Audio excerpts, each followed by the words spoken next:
Hello, good afternoon, good morning, good evening, wherever you are.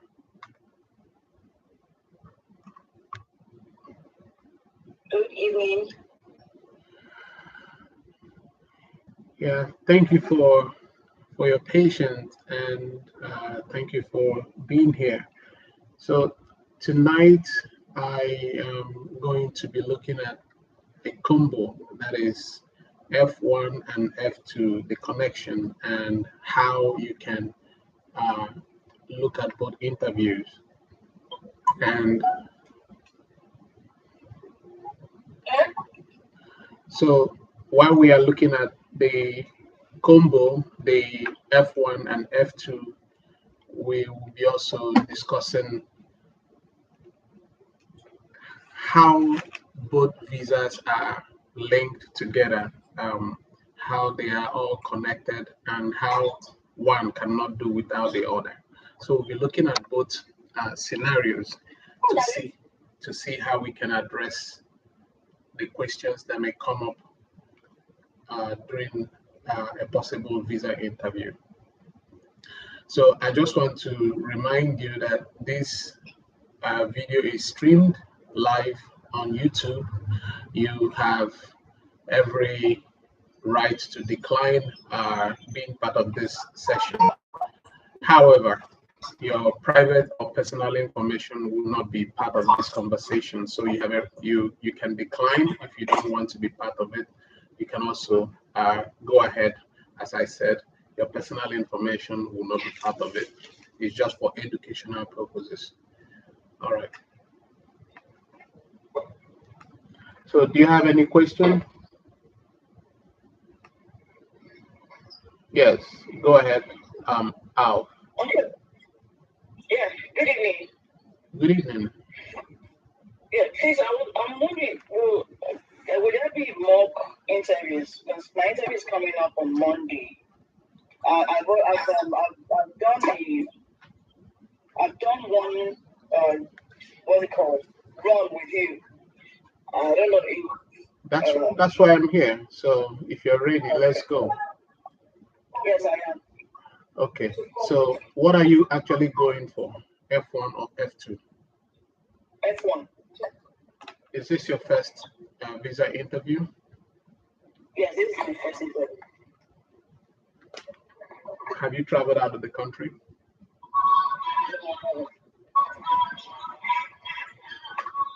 Can you take care of the noise coming from your background, please?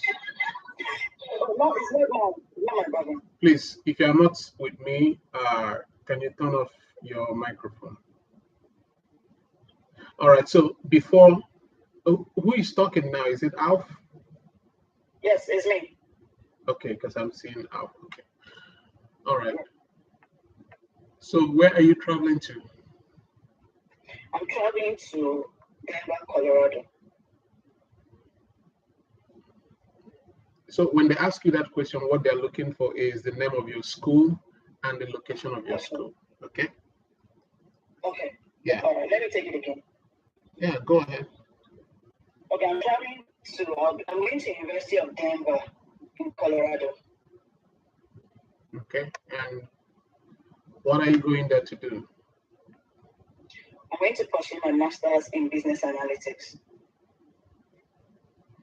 Master's in business analytics.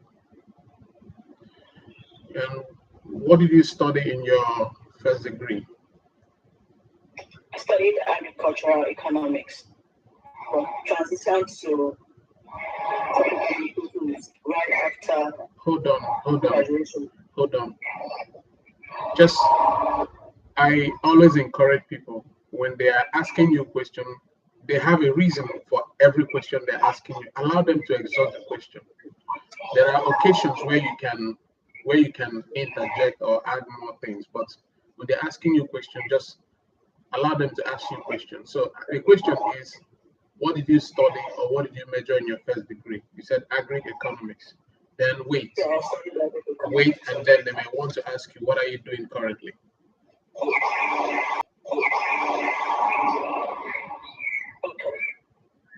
Okay. What are you doing currently? Okay, you're Currently working as a planning and optimization engineer specializing in data reporting in telecommunications. Okay, telecom. Yes. And what are you? You are going for MSc in business what? I'm going for MS in business analytics. Although on my I-20, sorry, this is me asking you now. On my I-20 is stated as business statistics. My school explained that that's the code the US government assigned to my school for that particular program.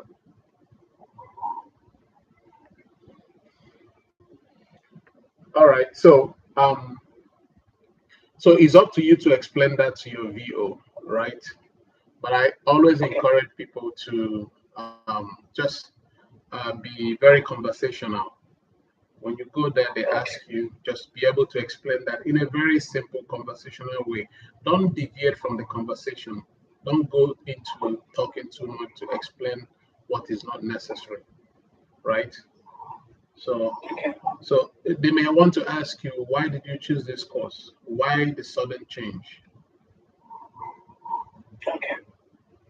Well, I will say sudden change because currently specialized in data reporting, and I have the need to upgrade my skills in analytics to meet the evolving demands of my current role and my future role, and ultimately contribute to the success of my organization. That's one. All these are blankets. Secondly, These are blanket statements. You've not said anything.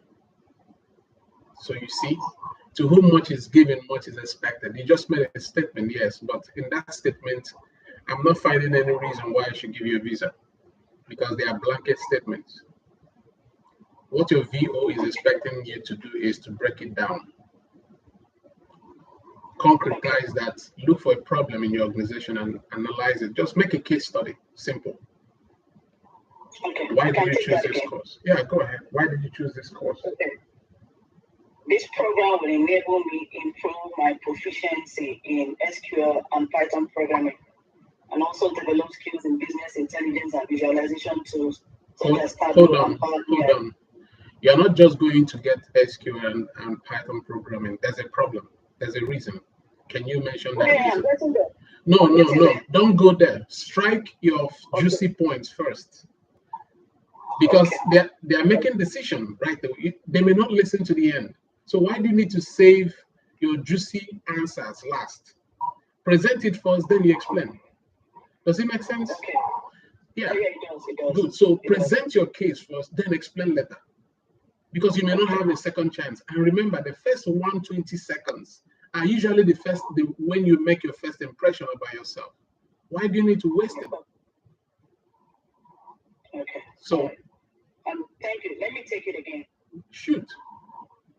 Okay, I have a big interest in big data analytics and Excel being one of the sole tools. Hold on. You started well before. Now you're making it boring. You started well before. Okay, Go straight to the problem, talk about the solution, and move on. You have used okay, 3 bullet points and summarize like succinctly. Don't okay, waste this opportunity. Like, okay, let me give you an instance. Okay, okay, okay, why did you choose this course, or what's so special to you about this course? I chose this course for 3 reasons. First, we have a problem with regard to data managing and data breaches in my organization, and this problem has cost my organization so much amount to the extent that we are doing blah blah. We are incurring this, we are doing this, and I am going for this course because I want to upgrade my experience, particularly with learning data and learning Python, and talk about the tools you want to learn to be able to curb this problem, to be able to solve this problem. Period. Then okay, secondly, talk about an experience you had in your organization that this school you are attending will help you to resolve. An experience like a problem or a policy issue or something. Everything you are saying to your VO should be in a practical sense, not in an ambiguous sense, because I can go online and Google all these things and say it. That's not what they are looking for. Particularize it to yourself, make it personal. Make your case personal. Okay. Does it make sense? Oh, yeah, it does. It does. Okay, that's what they're looking for. Break it down, particularize that issue, make it your own case. When you make it your own case, it becomes convincing. But when you say it like every other person, it won't be convincing. They won't. It won't strike a point, because what you are doing there is to be able to convince your VO. All right. Okay. All right. All right. All right. Okay. Okay. I would say, I'll say let me take it again, but I feel like I will go back to watch this. Good. And make Thank changes. you. So Thank maybe you. we can move on to Second one. Good. Now, yeah. Why did you choose this school? So remember the 3 bullet points, and the second one may come this way. Why did you choose this school? Okay. Okay. I chose this school for 2 reasons. First, I was awarded a global merit scholarship that would cover 30% of my tuition. And then secondly, this school offers masters in business analytics in such a way that it fits right to my needs. You see, you can feel that your arguments are no longer flowing. You can feel it, right? Yeah, I can feel it. So that's why it's good to have a bullet point. Bullet points helps you to analyze and articulate better. So I chose this school for 3 reasons. First, do you have any references? Do you have people who have been to this school? Do you have people who referred you, who told you about this school? Begin with that. Okay. Talk about, I was recommended, this school was recommended to me by a friend, a colleague, a professor, a teacher, whoever it is, an in-law who has been to this school and currently working in Nigeria. If it's your team member, one of my team member who was a former student of this school recommended it. I enjoy the way he works. He is very hardworking and all that. Then, second reason why you chose this school, you mentioned you were awarded a prestigious scholarship covering 30%. Based on your excellent academic records, you were awarded a prestigious scholarship covering 30% of your tuition, which is a good reason to choose a school. Then the third reason might be to mention what you mentioned earlier. Talk about a problem in your organization that this school has a solution to. So talk about it in a very straightforward, practical sense. Can I ask you something? Yeah, go ahead. I have a question. Okay, so is it safe? Is it a good idea? Because in the course of my research, right, my interest is in big data analytics and big data and predictive analytics. But most schools offer it as big data analytics alone, and then machine learning and predictive analytics. So the University of Denver was just one of the few schools, if not the only school that I came across, offering it to as a research interest. You've not said anything. So what is the question? Yeah, that's what I'm saying. So my question is, one of the reasons, is it safe to say that one of the reasons is the fact that this school is the only school that I came across, because I couldn't have said for all schools, that most schools I was seeing were offering descriptive predictive analytics alongside big data analytics as research interest. This is not bad, right? It's not a bad answer, but I encourage people to Provide answers that will support your case. Do you understand me? Don't waste your time talking about something that will not help your case. You are talking about school. We are asking you, I'm encouraging candidates to talk about themselves. Talk about themselves rather than talking about school. Yesterday, somebody was talking about how school was wonderful. This, I said, have you been to this school? He said, no. I said, please talk less about school. Talk about yourself. Instead of spending this time hailing this school that you have not been to, you don't know the school, you don't know how they do that, you just read it. Please use that time, convert it to yourself. What do I mean by that? You have a lot of explanation to make about your program. Why did you choose this school? I chose this school. The third reason is because I have this research I'm doing based on what we encountered in our organization. You mentioned that problem in your organization, and this school has something similar to offer me, which will help me solve and tackle this problem. You mentioned it using your computer language. What else are you looking for? In very succinct manner. Does it make sense? Yes, it does. Period.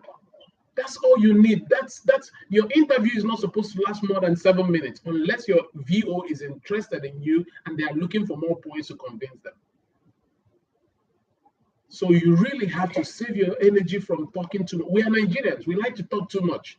But there are times when talking too much has to be minimized and has to be converted to your own advantage. You don't want to start doing damage control. I don't want you to do that. So focus on yourself, focus on your program. Forget about school. All right? All right. Thank you. All right. So Thank you. Thank you so much. you're welcome. I hope this helps you resolve that confusion, right? It does. Well, the next time we speak, hopefully, yeah, not like hopefully, I'm going to take time, spend time on this video. I'll fix it up. All right, good. All right, then so the next one might be who is covering the remaining deficit of your program. Okay, my deficit will be covered by my mentor and guardian, by in the person of so and so. He has sponsored my brother in the past. His master's in the UK and he's back in Nigeria now. Good. So come again. Who is sponsoring this? Who did you say is my mentor? The deficit of my tuition will be sponsored by my mentor and guardian, who has mentored me and taken guardianship of my. Hold on. Why don't you just use your guardian? He's my dad's oldest friend. Actually, my dad's closest friend. Yeah. So use your guardian. Sorry. I said use my guardian. Yeah, use your guardian. A guardian is always a mentor. So the emphases are not necessary. Your guardian is always a mentor. Okay. And in case your VO wonders why should your guardian be sponsoring you, that is where now that's the second point you mentioned. So this is one of the occasions I encourage people to overtalk. Do you understand what I'm saying? One of the occasions I encourage candidates to overtalk, like when you mention someone who is not your dad or your mom, even your dad or your mom, please, when it comes to this point about sponsorship, add that. If your sponsor has sponsored someone, add it to your case, because what your VO will be doing is to build a pattern. So you're helping them to build a pattern without asking. So what they may do is, okay, this person that is sponsoring you has sponsored someone before. And if this person has sponsored someone before, the chances are higher that if you are given a chance, you will do the same thing, so long as the person return back to Nigeria. So you can build that pattern there. So that's a good way to say it. Okay. But is it okay, right? To like saying that he has sponsored a sibling, a biological sibling of mine. Yeah. Is a strong point. Yeah, that's. So is it also okay to make it stronger? I mean, of course, if he's sponsoring me and has sponsored my brother in the past, of course he would have sponsored his own kids as well. right? Yeah, Is that a necessary point to add? mention that there are there's a way our Nigerian family is. It's not like the way we have here in the US where only your parents can sponsor you. We have this communal life whereby even extended family members can take up your sponsorship.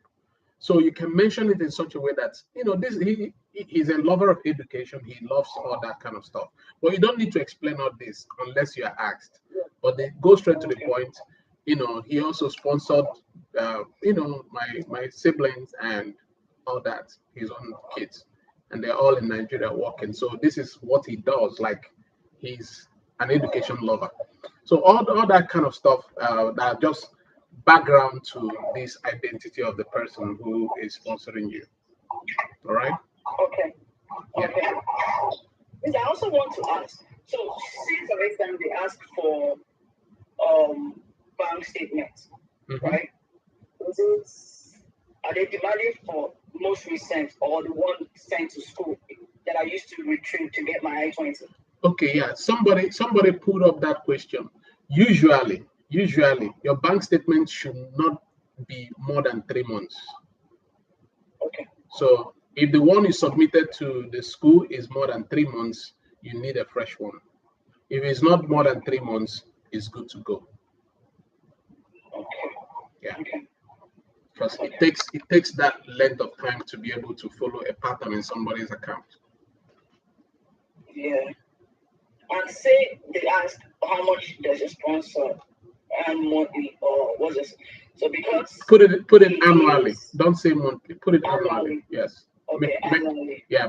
Make a summary, including yours too. If they ask you, put it annually. Okay. Yeah. Okay. Okay. Okay. Okay. And Yeah. are you married? Do you have kids? Do you have dependents? No, I'm not married. No kids, no dependents. Okay. So the answer usually would be no or yes. But if you answer this way, it's not bad. But usually, I encourage people just no, yes.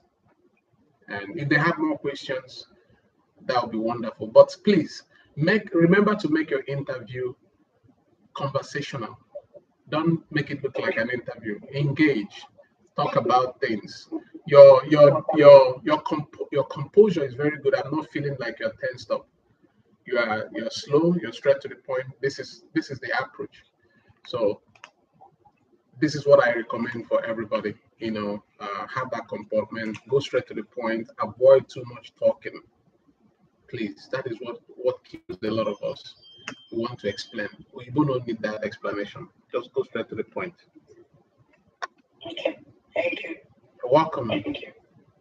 You're Thank welcome. you. So, okay, somebody posted something here. Somebody said, with the bank statement of your Bruno said, with the bank statement of your sponsor include the month of your interview. So if you understand what if you're Bruno, if you really understood what I just said, this question may not be necessary. I said if you sent a bank statement to school and during your interview or before your interview, the bank statement you are going to the interview is more than 3 months, you need a fresh one. And if you are picking that fresh one, make sure it covers your tuition, because you may just go and pick another one and it does not amount to your tuition. So you'll be in trouble. So make sure it covers your tuition. So, and you can also attach the old one there, but make sure your bank statement must be at least 3 months. And say you got bank statement given the very when because mine is from 2020, so that was when I got my admission. So if the bank statement can the bank statements change? Like if because the idea is also to take the one that I submitted to school. How do you mean? And How do you mean? okay, so I mean the one I submitted to school was in USD, was a US account, Mm-hmm. right? If now what my sponsor gives me is in naira, Mm-hmm. doesn't matter. It doesn't matter. It Okay. doesn't matter. Yeah, it doesn't matter so long as it covers the amount on your tuition for your tuition. It doesn't matter. Okay. But this person giving you the USD is a person in Nigeria or overseas? Yeah, he's in Nigeria. Okay, He's in that's Nigeria. okay. So the person is giving you a dumb account. Okay, that's cool. Yeah, That's he's a fine. dumb account. But if you have it in Naira, that's better. You know, if you have Okay, it in it's better. Naira, that's better. Yeah. Otherwise, if you have it in dollar, that's fine. It doesn't matter. But carry both of them and go there. If they ask you, give them all of them. Okay. Yeah. Yeah. All right. So I wanted to look at an F2. Someone started talking to me about F2 today. So I wanted to just pick one F2 case because the caption of this session is F1 and F2. I want to just make a case study with an F2. Is there any F2 in the house? Yes, there is. Were you the one who reached out to me? Oh, I was the one. I reached out to you this evening. Okay, so present your matter. Let's see how we can deconstruct it. Okay. But please keep your personal information out of the conversation. Okay. Okay, it is on my laptop now. I'm trying to copy it. Oh. Copy what? What do you want to copy? Eh? Are you talking about the transcript? No, I don't need your transcript. Talk to me. Oh, okay. I don't do that. I engage people one-on-one. You mentioned you wanted to send me a transcript. I said no. I like to engage people one-on-one because your transcript, you may go there tomorrow, tension will catch you and you start speaking in tongues. So I prefer to deal with people one-on-one. That's why I asked you to bring it here so that others can learn as well from that. So tell me about your matter. So I'm an F2 visa applicant, and my husband just recently traveled. So, but I have like some important issues I wanted, especially with the question as to why didn't I interview him. So regarding that, he he got approved like 5 days before our court wedding, which was last month. So he went for the interview like 2 days before our court wedding. So I don't know if the VO would start questioning, because I really don't know how I'm going to have to answer that question if in case it comes up during the course of the interview that why didn't I interview me? Would you advise I tell them that my certificate wasn't ready at that time, that we had not Hold on. Okay. Okay, sir. So if I may ask you, what was the reason why you didn't why you didn't interview with him? Yeah, it was because we were not legally married then. So, but you had your wedding coming up, and he got his interview through an EA, right? Yes. So it's not your fault. You had a wedding planned, EA got approved, and then he had to go for it. So there is no way you can shoot on the truth. It's there. Say it the way it is. You had a wedding planned, but before the wedding, incidentally, his EA got approved earlier before your wedding, so he had to go because you don't want to come for the interview and then you be asked, "Are you married?" and then you don't have any legal backing to show for it. So that's the reason why you didn't come with it. But you prepared with him. Listen, look at how you put it. When you asked why didn't you interview with him, you said we had our preparation together. We were supposed to come together, but his EA got approved before your wedding. So because you don't have any legal backing for that interview to show that you are legally married, you didn't want to go with him. So that's the reason why as soon as you finalize with your wedding, that's why you're here. Okay. Does it make sense? Yes, sir. Yes, okay. Sir. So you can go back to this video and listen to it again if you forget it. Yeah, go ahead. You wanted to say something. Yeah, so also I was going to ask because my dad would be the one, so I just wanted to also seek your advice. And my dad is going to be the one to constrain my deficit there. So I don't know if it makes sense. Yeah, parents are stronger. Parents, spouse, they are strong. They are strong. They are strong sponsors. Yeah, a dad will Because always be a dad, no matter how much you get married. Your dad.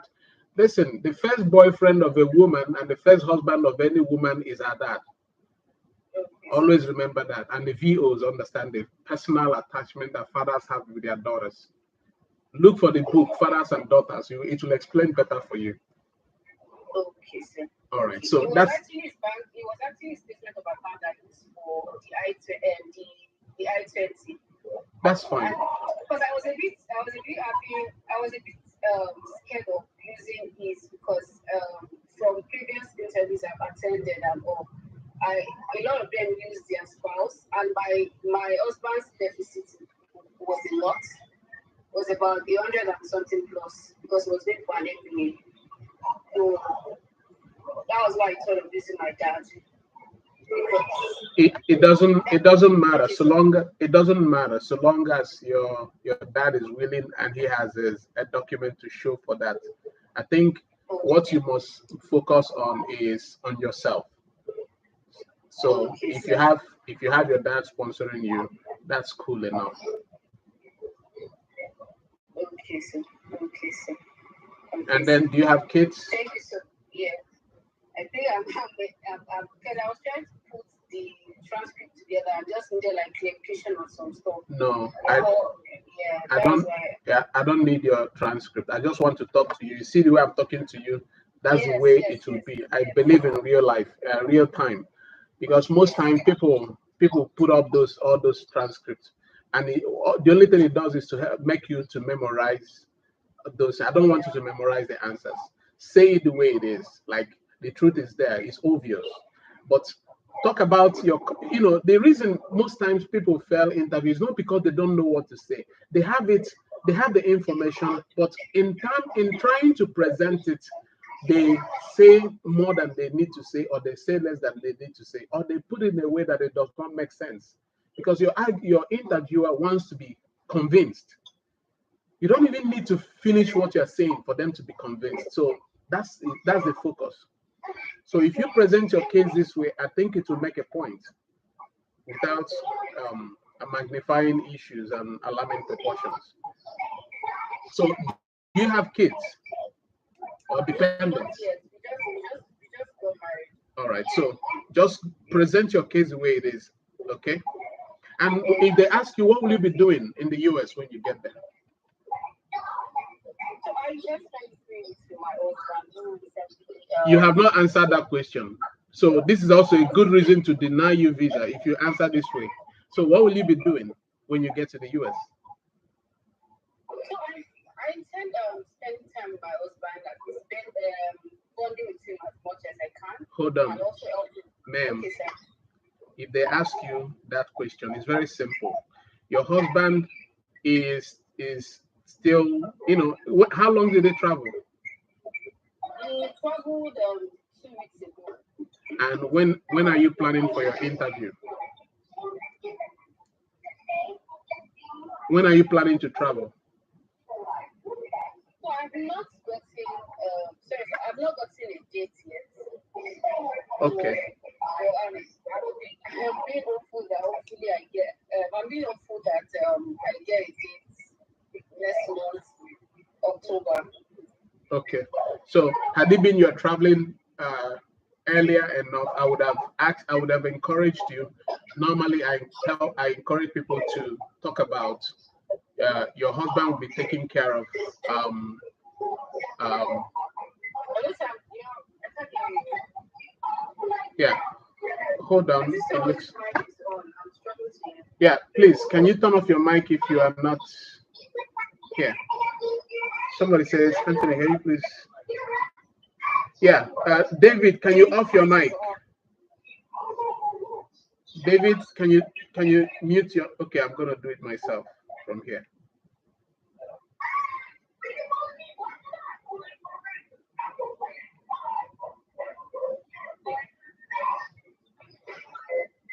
Oh my goodness. Hold on.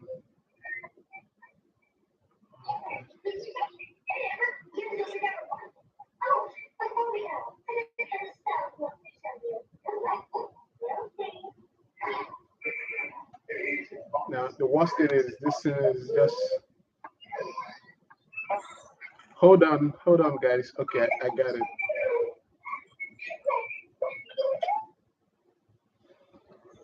Yeah, we got that sorted out. Okay. Okay, so usually I encourage people when they get into that kind of situation, normally it's normal to understand that while your husband is busy trying to get down with his orientation and registration and accommodation, he can't do all that at the same time. So the F2 will be there to help him settle in why he goes about his orientation and admission processes. This is what I encourage people to do. So in your own case, you are coming probably after 2 weeks or 2 months or a month. He must have been able to settle in. So your own case might be different. So you're going to see him. So which makes more sense that you're going to see him and also, you know, just you can factor that out. I'm not going to say anything back to that.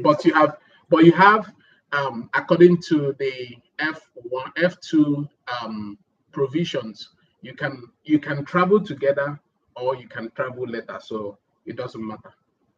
Yes, sir. All right.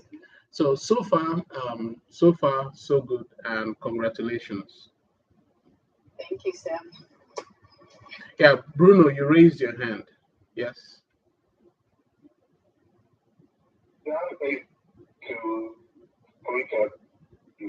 Pardon?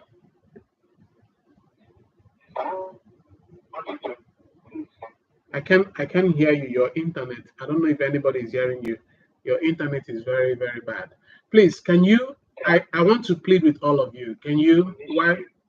Why while I'm gonna be answering questions from Bruno, please can you just go to the YouTube channel and just like and subscribe, please. Can you go to the YouTube channel, just like and or subscribe, please, if you don't mind. It won't take you up to a minute. Just go to the YouTube, like or subscribe. Click on that link, like or subscribe. So the more you engage that channel, it helps other people to see it visible when they want to search for it. So that's why I'm asking you to engage. Just like or subscribe. It won't take anything from you. Click on that YouTube channel. Just like or subscribe. It will help people to see it each time they log in. Please do me that favor. Thank you. I'm seeing 3 people just like we're about 15 people here. So, all right. Toyin, you are raising your hand. Bruno, I'm not hearing you. Good evening, everyone. Yes, good evening. Yeah, I actually want advice. What I want to let us to understand is that. Who is this? Who is this? This is Tony. All right, Tony.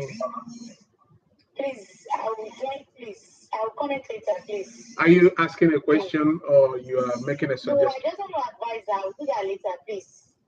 In a few minutes. All right, Bruno.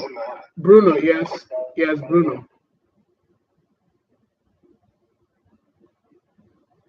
Bruno, go ahead. Hello, Bruno. I can't hear you. All right, I can. Okay, I can hear you. Go ahead.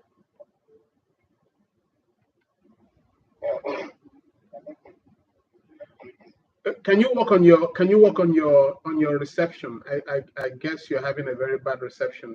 So I'll take on David. David, you raise your hand. Hello? All right, I'll go for the next candidate if nobody's talking. Let me go next. All right. So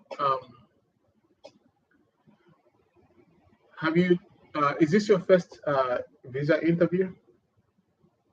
Yes, it is. Okay, I'm asking you this because I don't have access to your information, right? So that's why I'm asking. Normally they have access to all that. And have you traveled out of the country before? Yes, I have. Where did you travel? Dubai, Kenya, Lebanon, and Ghana. And what did you go there to do? Vacation. Okay. And where are you traveling today? I'm traveling to Edwards College, located at Madison, Wisconsin. What are you going there to do? I'm going for my master's degree program in business administration with a major in management sciences and quantitative methods. So, what did you major in your first degree? Urban planning, urban and regional planning, And what are you doing currently? business administration. No, what are you doing currently? Like, where are you working?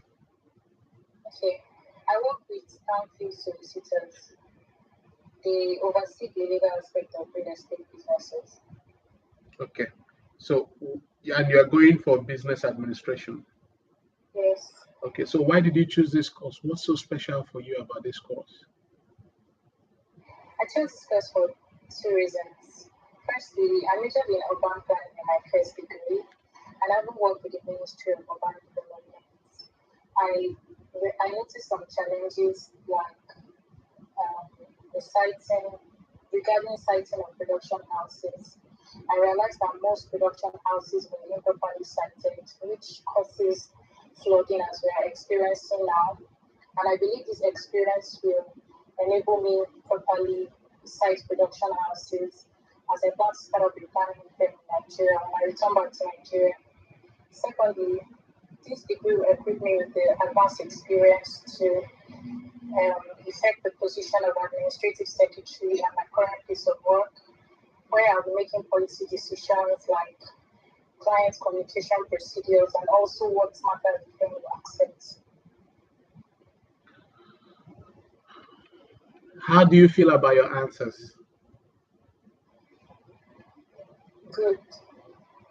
Okay, let me puncture some holes, just a little one. All right. The first one you gave, it's wonderful, right? When you mentioned about uh, a problem you are encountering. Then the second one, you mentioned the role you are going to assume. I always encourage people when you mention role, do not use the word role and do not use the word status. Always talk about a position that it will help you to uh, be to make decisions or to make policies. So um, it's if it's possible to mention those roles in such a way that you present the options first rather than the role first. Unless you are presenting the role as you have this role already, you've been promoted to this role, and because you don't have the relevant knowledge to drive that role, then you can mention it in such a way. This is another way to present it. I was recently promoted to this role, but because I don't have the relevant knowledge or experience to, carry on my responsibilities, which is making decision for this, making this, making this, making this. This is the reason why I'm going for this to upgrade myself to be able to come back and take this responsibility. Does it make sense? Yes, it does. So you mentioned role. If you're already in that role, if you're not in that role, please, education is not this. Education in Western world is not the same thing with education in Nigeria. In Nigeria, we see education as a status thing, as a role thing, just like they do in the ministries, promotional exam. Education is not for promotional exam. Education is for providing solutions or to solving problems. So if you present it to your interviewer that you assume the role of this, you assume the manager, that is not impressive. If I'm the person, I'm not going to give you visa. But if you present to me, okay, I was recently promoted to this role. Unfortunately, I don't have any idea about what to do about in terms of tackling this problem, this problem, this problem in our organization. So I want to upgrade myself. I want to upgrade myself to be able to solve these particular problems. Or you are promoted to this role, but you don't have the relevant knowledge. and you want to upgrade yourself to be able to tackle these problems. Now that makes more sense. But if you present it like you this knowledge, this experience will help you to get the position of this, I will not encourage you to use that. That's a red flag, because it's about status. It's not about providing solution or solving a problem. So beware of that. Okay, it's a line, is a landmine. Like you use it, they flag it immediately. All right. Yeah, okay. Yeah, but so far your presentation is excellent. All right. Then why did you choose this school? Firstly, this school was recommended to me by the director in my organization, who is an alumni of this school. He spoke so well about this school and how practical and experimental they are. Secondly, the curriculum for business administration at Edward College aligns with the areas I want to explore, which is the role of the role of management, effective management and development of real estate businesses in Nigeria, where I intend to work with the lecturer in the department, Professor Hunter Oyati, who is a professor in management You studies. don't this you're making it longer. Make it short. You don't have all the time. So can you repeat it again, but make it very short and simple? Why did you choose this school? First, you mentioned the first one, you were highly recommended, it was highly recommended to you by a former student. Secondly, do you have a scholarship? No, I don't. Okay, then secondly, talk about a problem also in your organization that this school has something, has a solution to it that aligns with your objective, that aligns with your program or your research. Save yourself Yeah, the I've thought energy. about my research. Eh? I've thought about my research. That was why Yeah, I but was make it looking at. short because you don't have all the time. So talk about the second point. Why did you choose this school? Secondly, I chose this school because the curriculum for business administration at Edgewood College aligns with the areas I want to explore, Mention which those is the areas, please. so Can you mention those areas? No blanket statement. Can you mention those areas you want to yeah, explore that's and what talk about it, how it's going to connect to your solution? yeah, I was about to say that to mention them. I hold on. You don't have the time. Why do you need to say Yes, it? I think Hold use on. that statement, the areas I want to explore. Yeah. Why do you need to? I don't know how to say this. I'm trying to help you say things without preempting those things. Like this school has a research business school has a research program which does this, and I'm going to use those experience to do this. Can you present it in that way without mentioning the areas you want to? Those are long sentences. Use shortcuts. You understand what I'm saying? Yeah, I don't want you to feel bad about this, but this is just for your own good. You don't have to go a long route when you can use a short route. This school has a business school that does this. They have programs that do this, and these programs are experiences that I'm going to channel to this program or this plan that you have in your organization to solve the problem. That's what I'm trying to look for. Instead of saying they have a program that aligns with what you want to do, which you just save the energy. You don't know who you are meeting for your interview. So summarize. You can take your time and go back to it, look at this video again, and see where you can, how you can make it short and simple. You are saying the right thing, but I just want you to save time because you don't have it. okay. And the reason why I'm saying it is your course of study is not a STEM course, and you don't have a scholarship, so you don't want to go there to waste time. The odds are just on your, on your program. So you need to convince your VO why they should save this visa for you. If you are going for medicine now, or you're a medical doctor, that's a different thing. If you are going for computer science and you have being in a different area. That's a different thing. You are not on STEM. So you really need to walk extra mile to convince your VO. Okay. Does it make sense?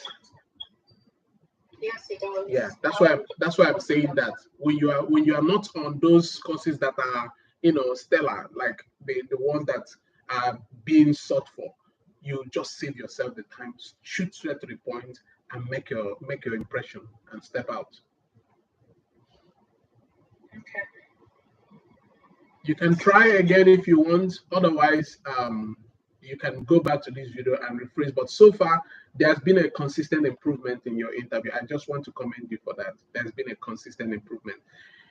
The reason why I'm doing this is if there's no good way or bad way to the interview. The most important thing is understanding the question. The questions may not come this way.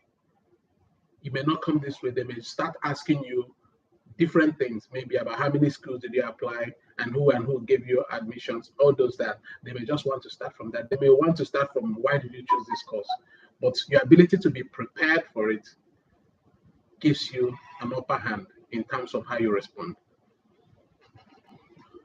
Okay. All right? Yeah. So, so who is funding your program? My brother-in-law is sponsoring my education. He's also sponsored some of my siblings for their masters in the UK and they're back to Nigeria. Bingo. Thank you for using that. So by using that, you just laid a pattern for me. Okay. Oh, okay. She has a brother-in-law who has sponsored other people. And for the fact that they were sponsored and they obeyed the visa status and rules and came back to Nigeria, it simply means I'm going to give you a chance. That's the way it argued. So that's good for you to mention that.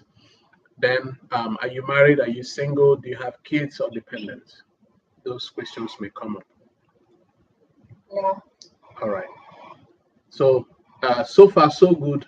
Congratulations.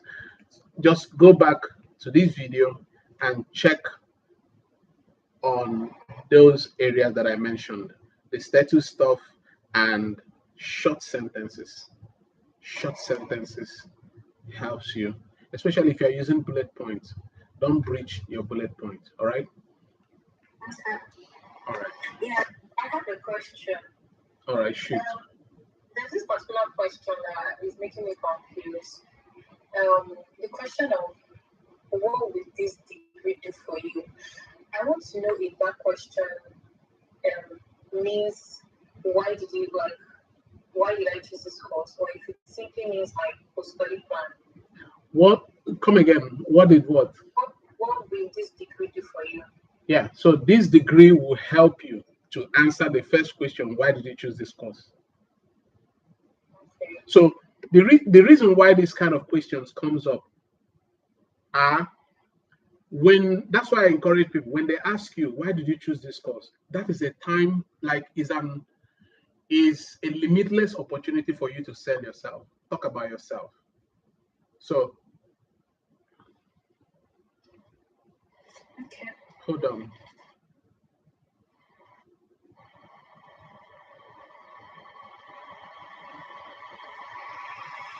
Oh my goodness. Oh my goodness. God. All right.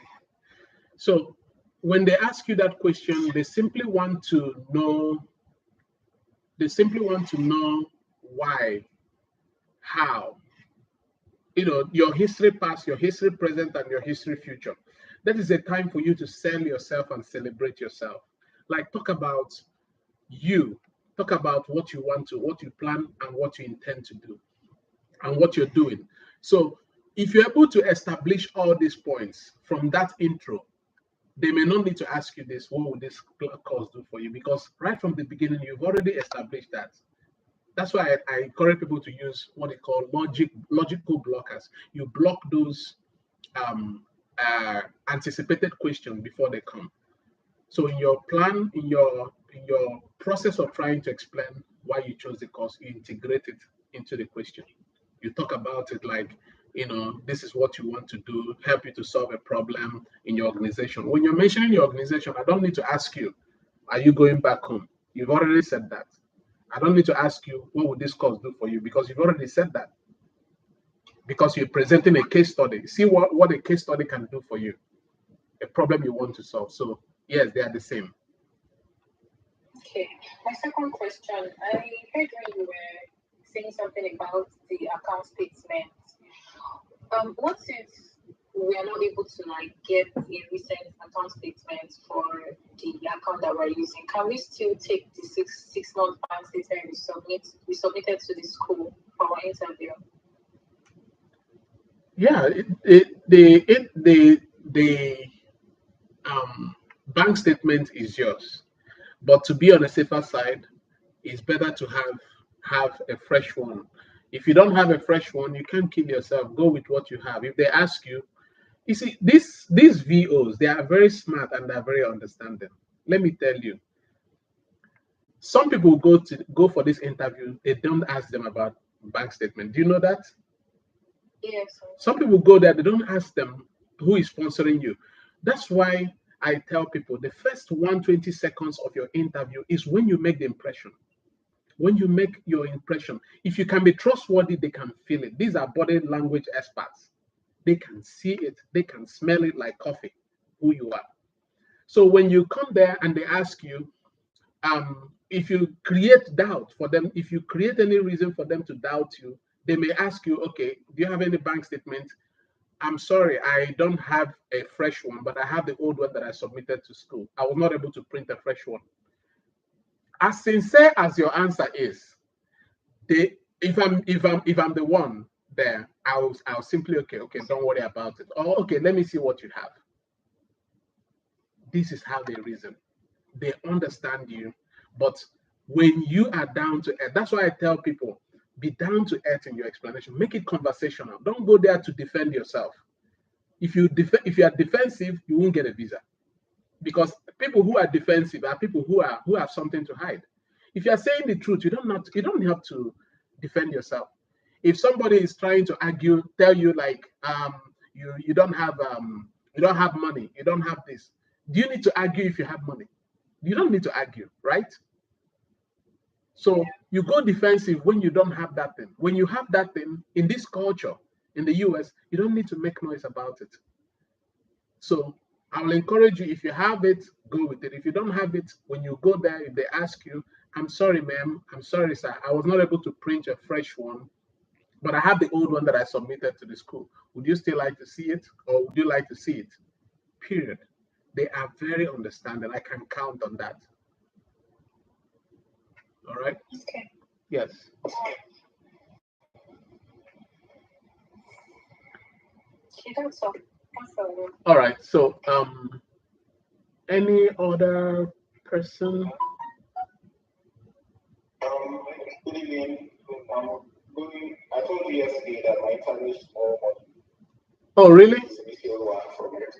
Yes. Okay. In that case, I'm going to go with you next. Okay. We have to do send forth for you. Hello? Thank you. We're going to do. Yeah, we're going to do send. Any other person going tomorrow? Do we have any other person going tomorrow? Hello? I'm going to that one. What? Your voice is breaking.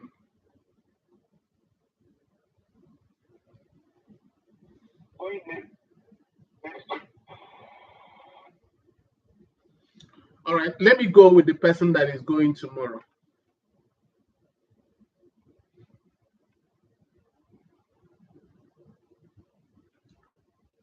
All right. I'm right here.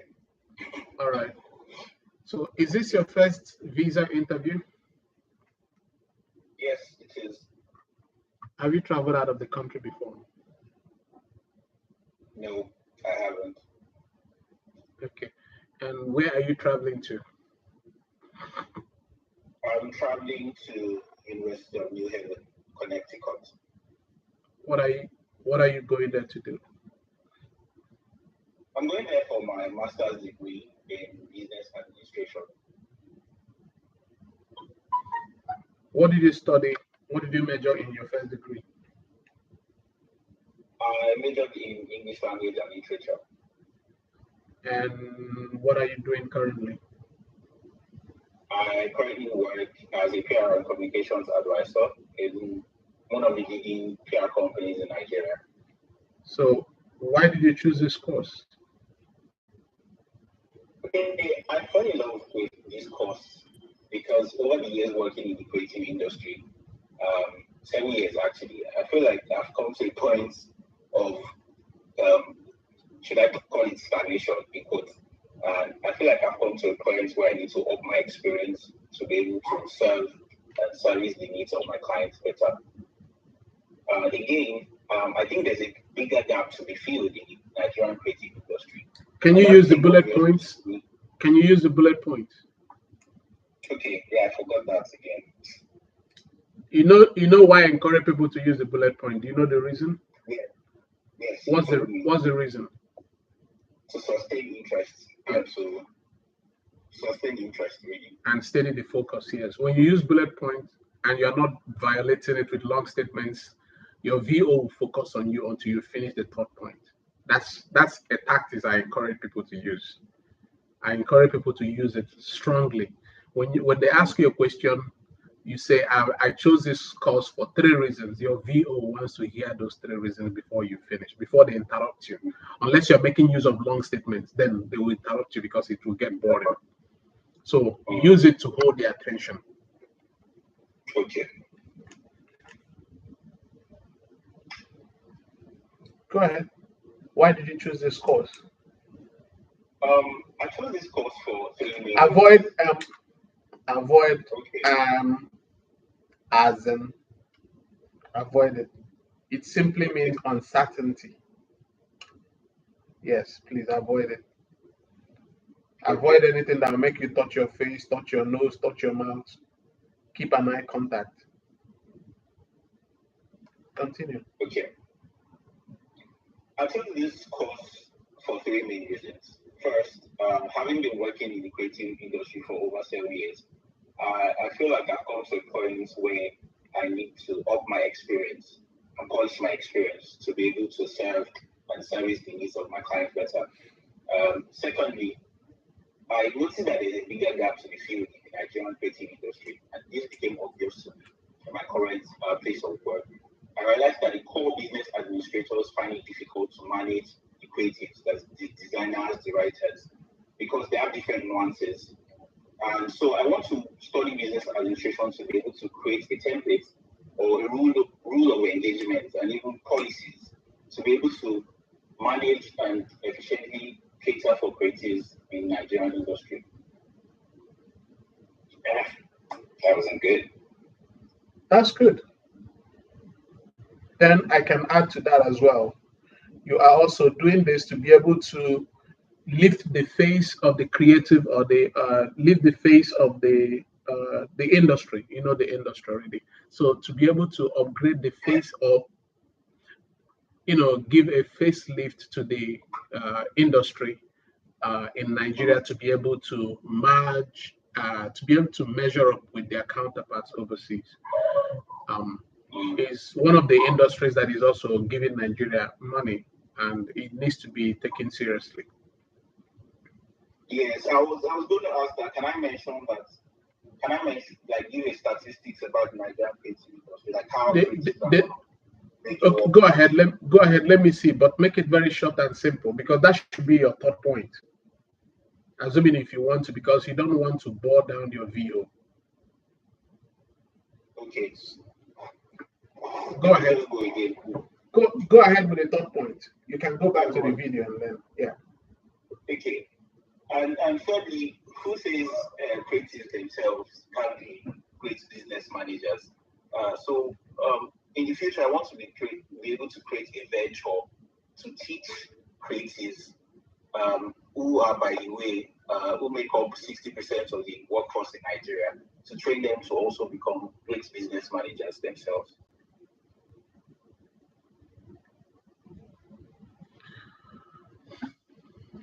please have this point as the last. It's not adding so much, but it's not nothing. All right, but have it at the last. Okay. Okay. And so, why did you choose this school? Okay, I said again. A little bit I chose this school because of three main things. First is that it was recommended to me by a CEO where I used to work before. He told me how experiential and practical their teachings are. Secondly, because of the I got a because of How my what? Sorry, talk about that again. You were recommended by. Start from there, please. firstly, I was recommended by a CEO of the company that I used to work with before. I'll mention the company's name. You don't have to mention the company. Now, if this CEO is recommending you and the person you are making this choice based on how their instructional lessons, and that's not a strong point. Talk about this CEO, how much breakthrough he has had. That's what they want to hear. Talk about the success that this CEO has achieved, right? As a driving factor, as a driving force, not how much the school teaches. That's not a point. All right. Yeah, Please talk about this CEO. Thank God he's a CEO. Then talk about how they help him, build his own personality, build his business name, and how much he has made, how much he is. They may want to ask you, who is this CEO and what is the name of the company? Be ready to present that if you have that. All right. Yeah. Okay, so firstly, the school was recommended to me by a CEO of the company that I used to work with, and because of the learnings he got, he's been able to build successful businesses from so. I probably would have to mention some of the businesses and how successful they are. Good. Yeah, go ahead. Secondly, I received a Dean scholarship of 30% based on my excellent academic records. And thirdly, I chose this school because the courses aligned with my core interests, such as policy enforcement, and management. That's it. What did you just say? Thirdly, I chose this school because the MBA courses align with my core interests in areas such as policy enforcement and general management. Is there any way you can break that down?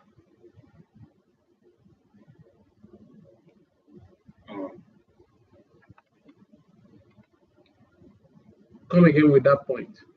Let's look at it again. Okay. Thirdly, I chose this school because the MBA department has courses that align with my core interests. Mention those core interests. Mention those core interests. That's what they want to hear. Talk about your interest. Talk about that interest, how it's going to help you in your organization back home. How it's going to help you solve a problem. I call those things you mentioned blanket statements. They are just covered. They are statements is like a bag. Inside the bag, all these points are inside. Why do you need to drop the bag when you can just open the bag? Why? Why do you need to use a blanket statement when you can just open those interests? That's what they want to hear. Talk about those interests. Talk about how you can harness those interests in bringing a solution or solving a problem in your organization. That's all. All right. Yes. So go back to this video, watch and see how you can, digest this. And I'll get to the next question. Who is paying for the deficit of your program? My dad. My dad is paying. All right, period. They may want to know what he's doing. Has he traveled before? Has he sponsored other family members before? Has he? Yes, he has. He has sponsored my sister to study in the United Kingdom. and she's currently back in Nigeria Please, when you working on the transfer. good, when you want to mention my dad, who is sponsoring this program, the deficit, the remaining balance, my dad, he also sponsored my, just build a pattern immediately. He also sponsored my elder sister or my younger sister in the UK, and she's currently back here. They may want to divert and be like, what did she study? You know, so you indirectly diverted that conversation, but it's to your own advantage. So that will save you from the suspicion of, okay, how am I going to be convinced about giving this guy a visa? But by then, you already made that comment, all right? So just have that. Right. Okay. Okay. So are you married? Are you single? Do you have kids, dependents? No, I don't. I don't have kids, and I'm not married. All right. So congratulations. So far, so good. So please, if you have any question, ask me. Otherwise, I wish you all the best tomorrow. I want to be, like, wake me up with the good news. I'm very, very positive that everything will go well for you. We are waiting for you on this side of the, on this side of the, uh, on this side of the river that you just uh, get over here. Okay. So Thank you. I wish you all the best. Thank you very much. I have a few questions though. All right, shoot. Like I just want to be sure all the documents I have are complete. And there's something called someone sent something to me, an MRV receipt. I don't know what that is. They said I'm supposed to take it along. That never actually heard of that. Why are people confusing you? Please, you see, I always tell people it's better to have more than to have less. Carry every receipt you've ever had, every document, including the one that they say do not bring to the embassy. Just keep it in your bag, keep it in your file in case if any question comes. Every receipt you've ever had, from savings to your what's it called, your appointment confirmation, your DS 160 confirmation, your bank confirmation, and bank payment slip. I mean, your transcripts, your just everything. Go online, Google requirements for visa interview. I think you should have Okay. them by now. You should have all that by now, because those things Yes, each, I have everything up. yeah. So stop allowing people to confuse you with all those comments. Okay. You see, MRB receipts is your payment for visa, the fee they give you at the bank. Oh, okay. It won't be generated from paying online. Yeah, which is what I said. Which is what I said earlier. Your bank statement, your bank receipt, just all those terminologies. Is not. I have the bank receipt. I didn't print that, but I printed the one that says service I-901. You should have the one that bank Not gave serious. you. You know when you went to pay for your visa, they give you Yes. at the bank, right? Yes. Yes. And either take that one or the one they sent to your mail. I think that's the MRB receipt. Yes. MRB is your visa payment receipt. The one they sent to your mail. I think that's the MRB receipt. Yes. MRB is your visa payment receipt. Okay. So it's different from service. Service is different. You need to take your service too. You need to take everything. You see, I instead of confusing yourself, brother, carry everything. Everything that has to do with this matter from the very first day you started talking to school to the last day. That's the way to put it. If you start sorting things out, it's up to you. But make sure you know what and where you have them. When you go to the embassy, they will ask you. Those guys at the entrance or the gate will try to clarify some of these things with you. But go with everything. Okay. Okay. Thank you. I also have one final question. The time says 7:15. I just want to know how the timing works. Like, is it like when you can people miss their I don't think they respect. Not that they respect. I don't think they stick to that. But the time is you have to be there at least before that time, so that you can go through the registration at the clearance. You have to go through the clearance time.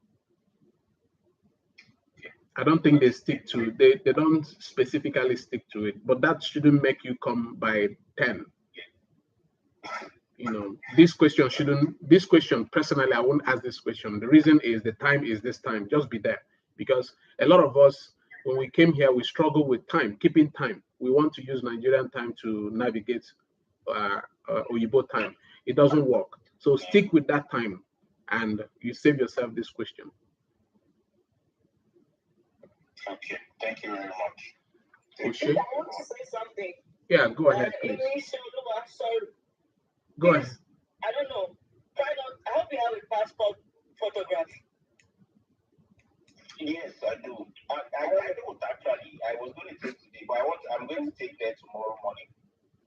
The person That's a lot of money there. From what I know, I'm just saying. I heard, yeah, I don't know. The person that was supposed to snap me, the person doesn't really understand the specification tonight. So you tell them now, just go. Tell them stand up. All right. Yeah. Sort those things out. I when you talk this way, I indirectly look at your readiness. This is not, you didn't start planning today, so I don't know why at the 11th hour why you should be doing that, because when you were uploading your DS160 you should have had a picture you uploaded. So this question shouldn't, the idea of you not having a passport at this 11th hour doesn't show a good I'm not being judgmental, but it doesn't tally well, because you should be able to, when you get to the embassy, you just walk in. You shouldn't be walking like talking to anybody. You should have that kind of recollection, focus on what you're coming there for, instead of having time to start negotiating prices and passport and all that. It puts your mindset. I went through that. I don't want you to go through that. If you are here, by this time, you should have had all those things, documents put together, not on the 11th hour. It's just like when you are preparing for exams. All of us went through schools. On the night of your exams, you start preparing for exam. You're not going to pass that exam, because you get into the exam hall tensed up because you're trying to get things together. But if you plan ahead, it helps you to relax. When you get to the exam hall, you sit down, recollect yourself, put yourself together. So this shouldn't come up at all. So it shows your level of responsibility and accountability. So avoid it if you come here, because if you come here, it's going to hit you really bad. And Oyibo don't send. Trust me.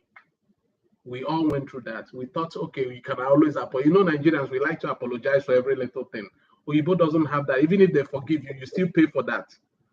You still have to have a punishment for the mistakes you make. It will cost you either money or it will cost you something, your reputation. And once you mess up your reputation here, you're in trouble. It will be there for the rest of your life. So anything you are doing, your seriousness should be key to everything. Your reputation, carry it like egg. Your reputation precedes you. So be very careful.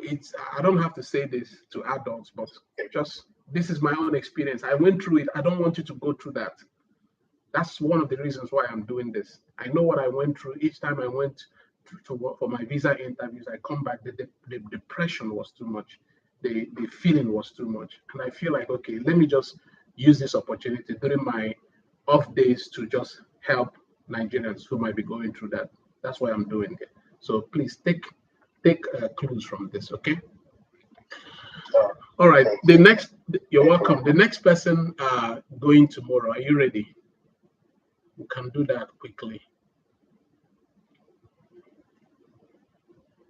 Next person going tomorrow. All right.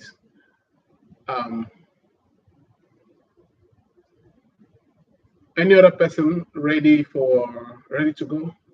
Okay, David, you're raising your hand. You and Bruno, you raised your hand. Do you have a question?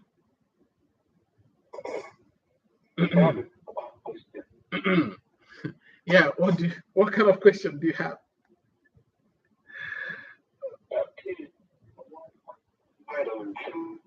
Eh? Oh my goodness. Bruno, I can't hear. Do you know I can't hear anything from you? Can you call me on WhatsApp? Can you? Can you call me on WhatsApp? Call me right now. I'll wait for your call to come in. Call me right now on WhatsApp. You've tried to talk to me before, and you're presenting a problem, and I don't want you to just go to bed with that. Can you call me right now? Wait for you.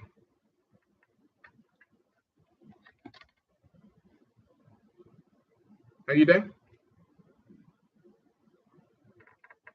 Okay. So while we wait for him to come in, the next person, David, you raised your hand, and Alf Obala. Anybody? Yes, Okay. Okay. Yeah, you wanted to ask a question. I have a question, please. Yes. If you have employment, if you have like on-campus employment, but it's not graduate assistantship, is it okay to mention it? On-campus employment. How did you get that when you are still going for admission? Right? It's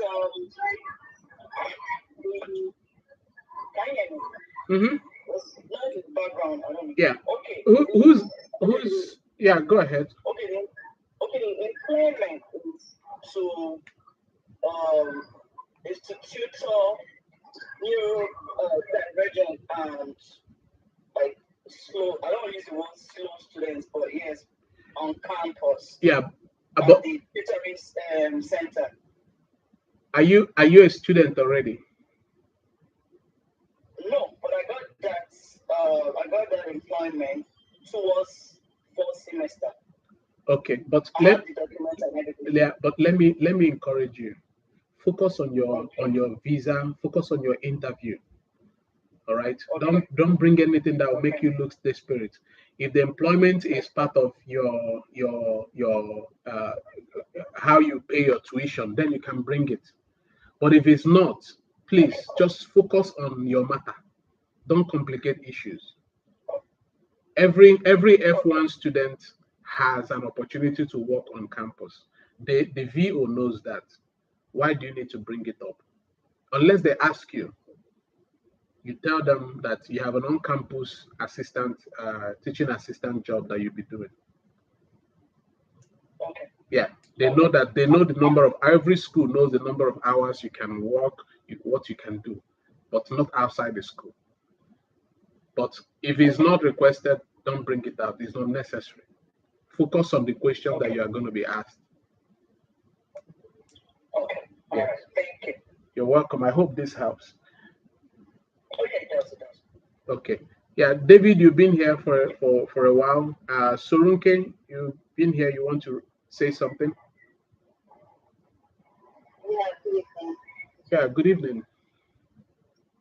Yeah, this is Faith actually this right. Okay, you're welcome. Yes, F1 and F1 and F2. so yes. Okay. So I'm after with my master's in cybersecurity. Then I'm putting admission for university. And so I'm taking my specialized in action because because of the interview which is September, I have to like I don't want to decide. I have to send just not decide. I can do online for now.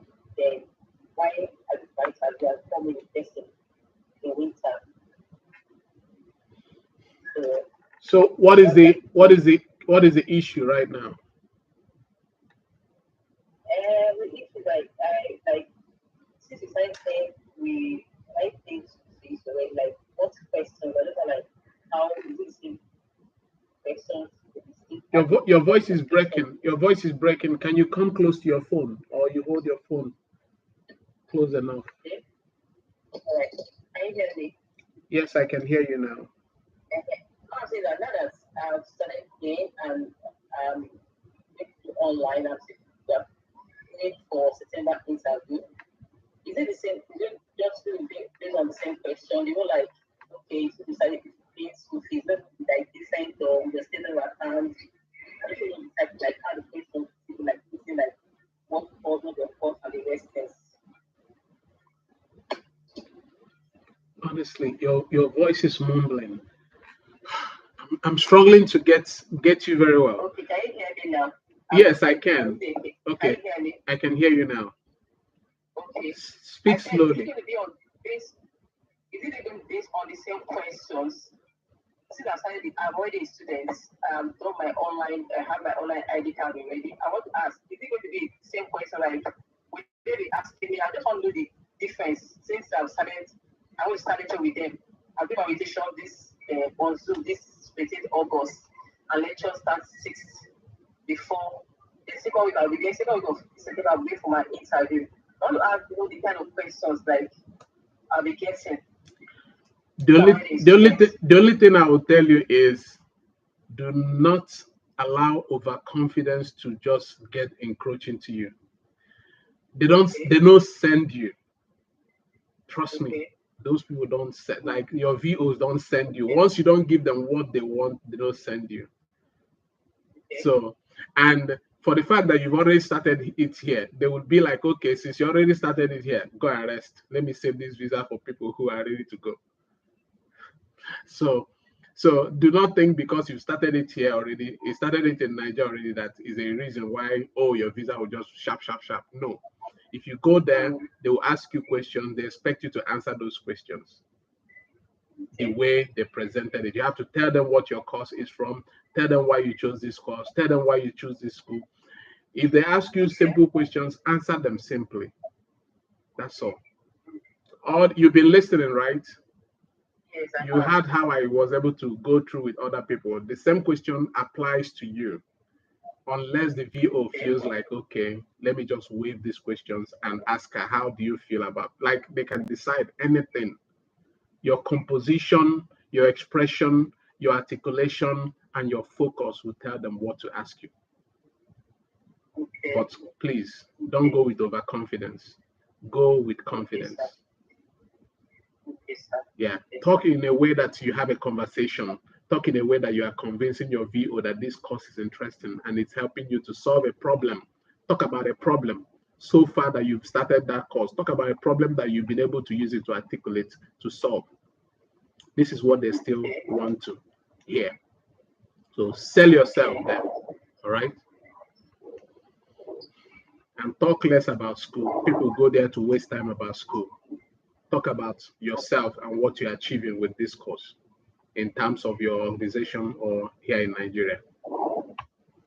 Okay, the impact that your school, your organization is already feeling the experience. Okay, sir. Okay. Yeah. Okay. Any other question? All right. Sorun. All right. Sorunke. Okay, so yours is yours is F2, right? Is it me? Yeah, yours is F2. No, I'm the F1. F1. My husband is F2. Where is your husband? He's here. David? Hello? David. Yes, good evening. Okay, yeah, good evening, David. So you had what I just said to your wife, right? No. Oh my goodness. All right, just go back to the video and listen to it. Okay. So when are you planning for your trip, for your interview?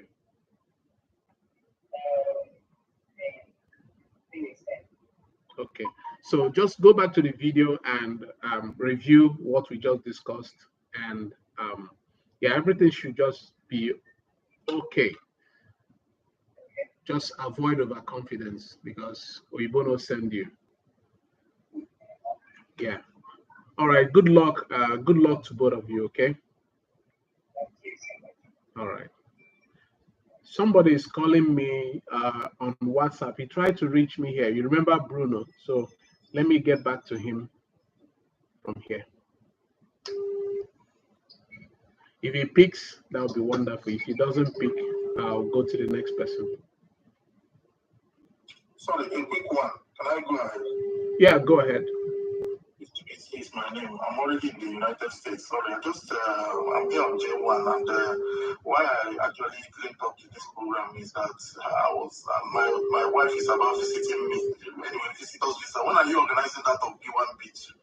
Let me know because the rate they are denying people is too much now. B1, B2. If she's around, we can she can call me on WhatsApp, or if she's around, she can bring it up here. I can make an exception to our case. Okay, so how do I get your WhatsApp link? Sorry. Okay, I should go back to where I got this link. You got it from a group, right? Yeah. Yeah, so follow that group. That number is a US number. Just follow it. Because she's coming to attend 2 conferences and visit me with my last baby. So how long have you been here? I came here June. I've been in the US before 2017. Yeah, but this particular one, I came on a research on J1. Okay. I'm sure. Back actually, I intend going back. I'm not staying back. Good. But subsequently, I'll work on coming back, but that will be after serving my 2-year rule. Okay. Not necessarily because of that 2 years, so just because I actually have to go back. I have something I'm doing. Okay. So, but she's coming to visit me, and I want her to be successful in her application. That's my only reason of joining. So, what is she doing in Nigeria? She's an optometrist. They should give her. They should give her visa. They should give her visa. She has worked for 12 years, and there's 2 conferences around Virginia that she wants to attend. And which state are you? Which state are you? Virginia. I'm in Charlottesville, Virginia. Okay, up north. All right. They should be able. They should give her. I'm hoping on that. Has she traveled out of the country before? Kenya. That's the problem. Only. No, it doesn't matter. She has a professional course that is within the STEM courses, so she should be able. And you are here, so you're here on. Before. Eh? They denied her before, but then I was in Nigeria. She was invited by her brother. She has not traveled by then, and she has not stayed long from her course. So now she has traveled out at least before. She had stayed longer, 5 years extra. She told them. She told them she has a brother in America. That time. How long ago? 4 years ago. I think that was before COVID. All right. Let her try this time that you are there. I think it will make more sense. How long have you been married? 11. They should give her a visa. But let's let her reach out to me if it's okay for her. Otherwise, she can also bring it here. Today is my last off day, so any other time would be like late in the night because I usually close very late.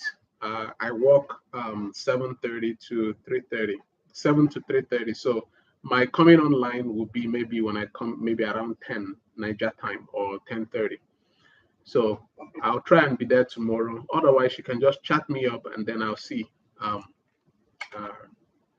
I can help with some questions. Because there are some questions that she has to answer by herself. Sounds good. However, I got 2 things from your aspect I joined. Who is sponsoring and she needs to also secondly talk about the conference she's attending and how it will help us solve the problems of eye care in Nigeria. Exactly. And then who is sponsoring, by the way? I'm sponsoring. I've printed my Bank of America account. I have some substantial money from part of my sponsorship. Okay. And then this money in millions at least to move her this thing. So. Okay. And then this program she's attending, what is it about? It's a conference, Optometric Association of Virginia. Good. So she has all the documentations and everything. She should be able to get a visa. I am like very strong with that. There's another conference still in January, and that is on leadership and research training conference in Washington. That also wants us to put as a second conference that she wants to attend. Because those ones will actually focus. I will submit her name to the embassy. Focus on one thing at a time. So let her focus on one invitation, which is one reason why she's coming. You can't focus on multiple invitations. Don't complicate the issue. Focus on one invitation and make the duration of stay at least 2 weeks. Then let's talk about that when I see her. How she will respond will give me what to ask. For now, Okay. we'll focus on F1 and Okay. F2. All right, my brother. Thank you for reaching out. All right. Yeah. Okay. I hope no other hands are up. David is on the line. He's been trying to reach me, so I asked him to call me on WhatsApp. David, can you hear me? Hello, David. Hello. Sorry, not David. Sorry, Bruno. Sorry, I'm sorry. Bruno is on the line. David, Bruno, can you hear me? Your voice is still breaking. Yeah, but I can't hear you. And after you go back and watch this video, you see that I can't hear you. It's breaking, like very strong. I can't hear you. Yeah, I can't hear you, honestly. But if you can't get me now, try and call me maybe after now, or any time before you sleep, and I will prioritize and try and reach out to you. Okay. Any other person before now, before we end? Okay, Azubi, can you raise your hand? Yes, please. Yes.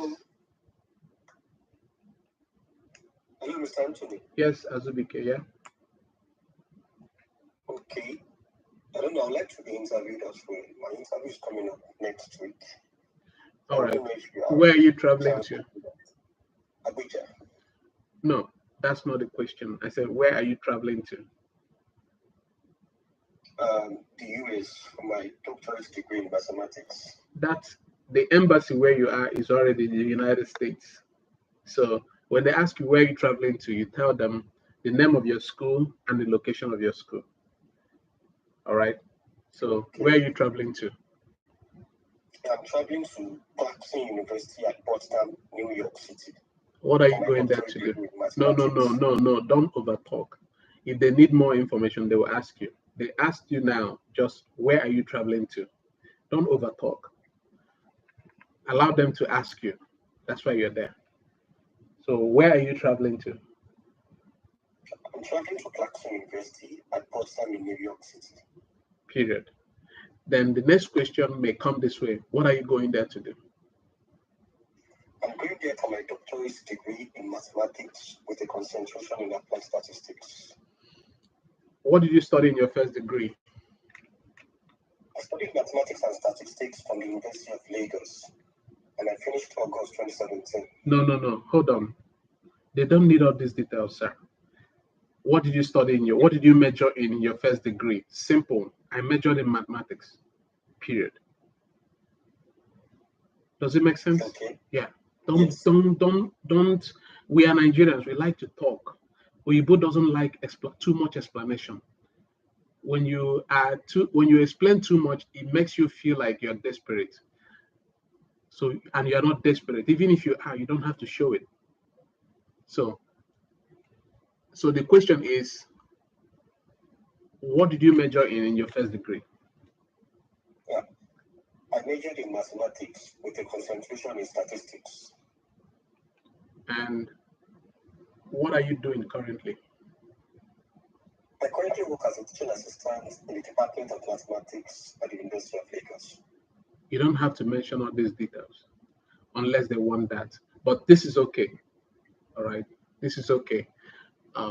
What you're doing, you are in the teaching field, which is wonderful. I appreciate that. Then, what are you going for? You're going for PhD in mathematics. Yeah, PhD in mathematics. Okay. So why did you choose this course? What's so special to you about this course? I specifically chose this course for 3 reasons. Firstly, I was fascinated by the research interests of Professor Mohammed. His research on the application of the GIS on crime perfectly aligns with what I did during my undergraduate studies at the University of Lagos. And secondly, the mathematics department at Clarkson University gives me the opportunity to specialize in 2 major disciplines, which are in mathematics and also in statistics. And thirdly, I would have the opportunity to work with renowned professors in the field of mathematics and also sharpen my mathematical skills, in which I'll be coming back to my home country after I'm done with the program to take up a full-time lecturing position at my alma mater, University of Lagos. And lastly, the small class size at Clarkson University gives me the opportunity to work one-on-one with my professors and also to help my research skills as well. You see all your answers. You spoke eloquently, but the points are not convincing. Let me give you an instance. When I ask you those questions, that does not mean what they are going to ask you. Those questions are those preliminary. They are just for my own. What I'm doing, the reason why I'm asking those questions was just to build a background about you. What I expected you to say is, why did you choose this school? You go into those background I asked you.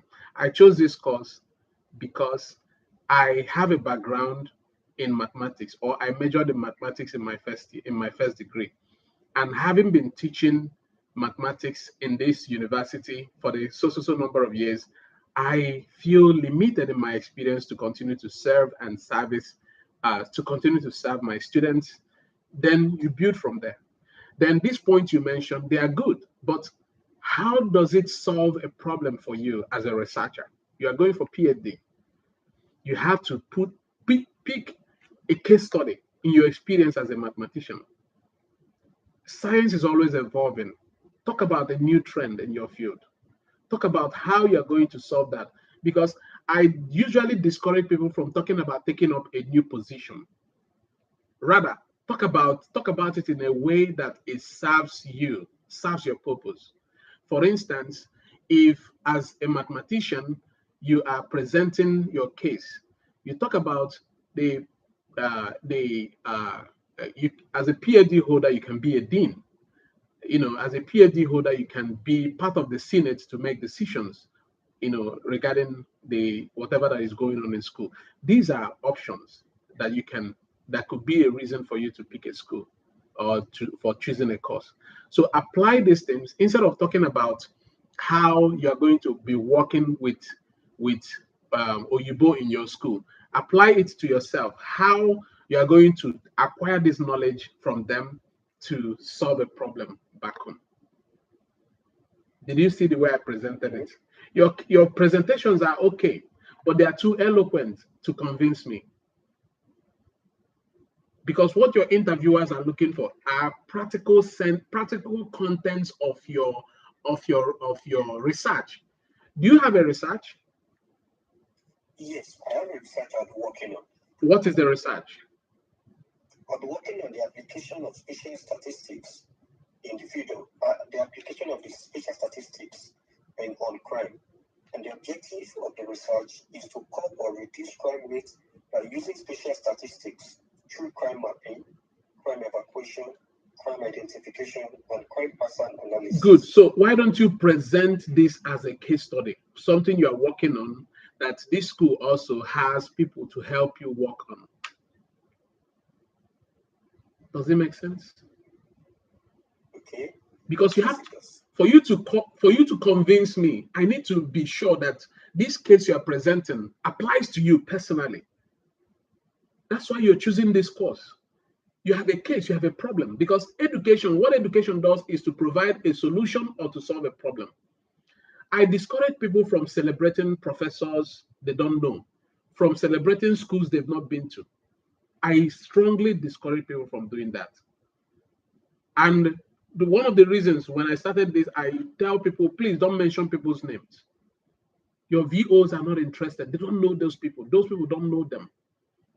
Why do you have to waste time talking about somebody that is not going to help your matter? Why not use that energy, channel it to your matter, to your case?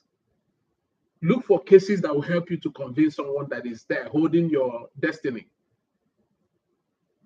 This is my own way of presenting it. And I've had success rates about people going this route. So I'm just handing this baton to you. It's up to you to either look at it this way, present your case. You have a case.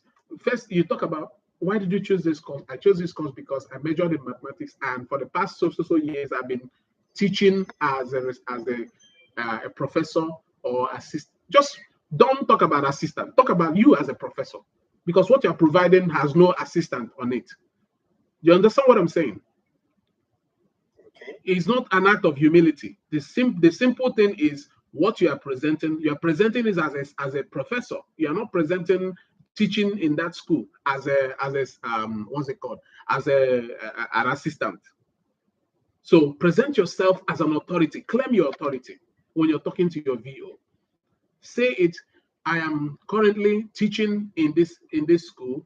I've been here for the past number of years, and so far I've been having challenges regarding this. In terms of how you apply your experience with your students, it has not really over the years, you've not been able to, solve this particular problem. Hence the reason why you are choosing this course, to be able to upgrade your experience, to be able to tackle this problem. Mention the problem. Then you talk about the research you're doing, this same research you're doing, in a way that, in a very succinct manner, just very simple. I've been working over the years, I've been working on this research to be able to track and monitor and do this statistically. But this professor or this school is offering me an uplift to that because they have tools to be able to do that. That's what they are looking for. Practical ways apply to you directly. Personalize your problem. That's what they're looking for. All right? All right, sir. Then, why did you choose this school? Yeah, I chose Clarkson University simply because I was fascinated by the research interests of a professor in the field of mathematics. His research perfectly aligns with what I did during my undergraduate studies. Okay, hold on. I want you to bring this point as the last point. Do you have other points you can give up? You can give to support your case. Maybe I'll give you some. Do you have any recommendations from people who have been to that school? No, I do not have any. Okay, so because usually I encourage people to use references. If you have references, anyone who has been to that school, and I don't know how you found the school, so many ways possible. So I usually encourage people, references also build bridges. If you don't have that, uh, you can talk. Do you have scholarship? Yes, I was offered a fully funded program that Good. covers So that's tuition. a reason to choose for choosing a school. Give yourself credit for that. I chose this school because I was offered a fully funded scholarship that covers both my tuition and boarding and everything, that is the reason why you chose this school. They may want to divert and say, did you choose any other school? You didn't have any reason to choose because you already got what you needed from your first application. If you had other schools you applied to, it's up to you. But I don't want to. If you have what you need, I usually don't encourage people to go that route so that you start making conversation. If you already have a scholarship and you got your school, if they ask you, don't go into that conversation because every conversation you go into with your VO can lead to another conversation. So the lesser you talk, the better for you. You don't want to start another civil war, like another conversation. So the shorter you end the conversation, the better for you. Don't lead into a conversation that will lead to another conversation.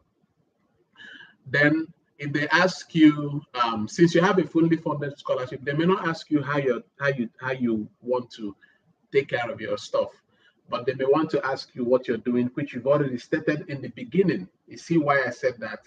You've already stated that. And they may want to know, are you married? Do you have kids or dependents? Okay. Yes, I am married. Do you have kids? Oh, yes, I have kids. I have a boy and a girl. How old are they? My boy is almost 3 years and 7 months old, and my girl is almost a year old. Okay, so they are building a pattern now. So they may want to know, how long have you been married? Is your wife traveling with you? Okay, I've been married for 4 years now. Then is your wife traveling with you, or why is your wife not traveling with you?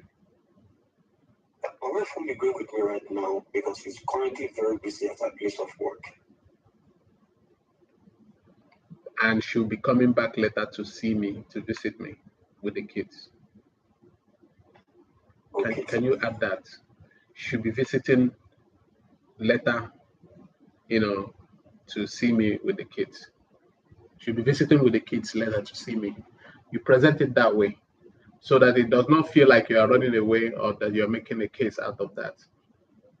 All right. She'll be coming to see me when she's free. Your objections are your statements are cool. Then you are doing PhD and mathematics is part of the STEM. I don't see any reason why you can't get your visa except yourself. Yeah. You should be able to get your visa. So present your case very well, and let this confidence that I'm feeling from your responses be there for you when you talk. All right. And then if you have any questions, feel free to reach out. Okay. So far so good. Congratulations. Please go to the YouTube, like, share, and subscribe, please. All right. Okay, please. All right. Any other person? Sorry, how do I go to the YouTube? I'm new to this thing, so that because I enjoy what I'm hearing. Okay, please. I'm going to send you the link again. I'll send the link in the chat. Yeah, the YouTube is roaming and it's just there. Okay, I just got it. I hope there is room to overlike it. Sorry. Yes, you can. Just go look at the videos and keep liking. Please, the YouTube channel is on the. I just posted it in the channel now in the chat section. Just click on it. Click on the chat, please. Everybody, please. We are. Please, everybody, just go to the channel. Just click on it. Click on that. Like, share, or subscribe, so that whenever I'm online, you can easily catch on me. So I usually encourage people to do that. And each time you keep liking and sharing, it helps to open up the channel for other people to see them. Each time, whenever you go online, it's easier for people to see it. So that's because you're connecting with the channel. When you connect with the channel, it makes it easy for you to find it, for other people to find it too. So please, can you put it again? I was logged out. Okay, I'll put it again. Yeah, please go on the YouTube. Thank you, Sarah, for liking. Yes, I'm seeing that. Please subscribe, like, and share. That's all I ask from you. Nothing else. Nothing else. Just subscribe, like, and share so that other people can have access to that. I'm ready for one more person. How many people still want to go? I still want to go. My interview is next week. Okay, who else is next week? They keep logging me out each time I tap on it. No problem. Okay, just take your time. Take your time, Chime. Take your time and let me screenshot it.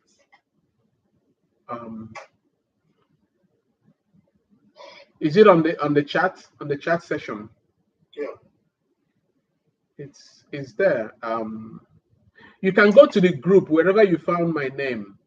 You can go to the group wherever you find my number. Just click on it there. Okay.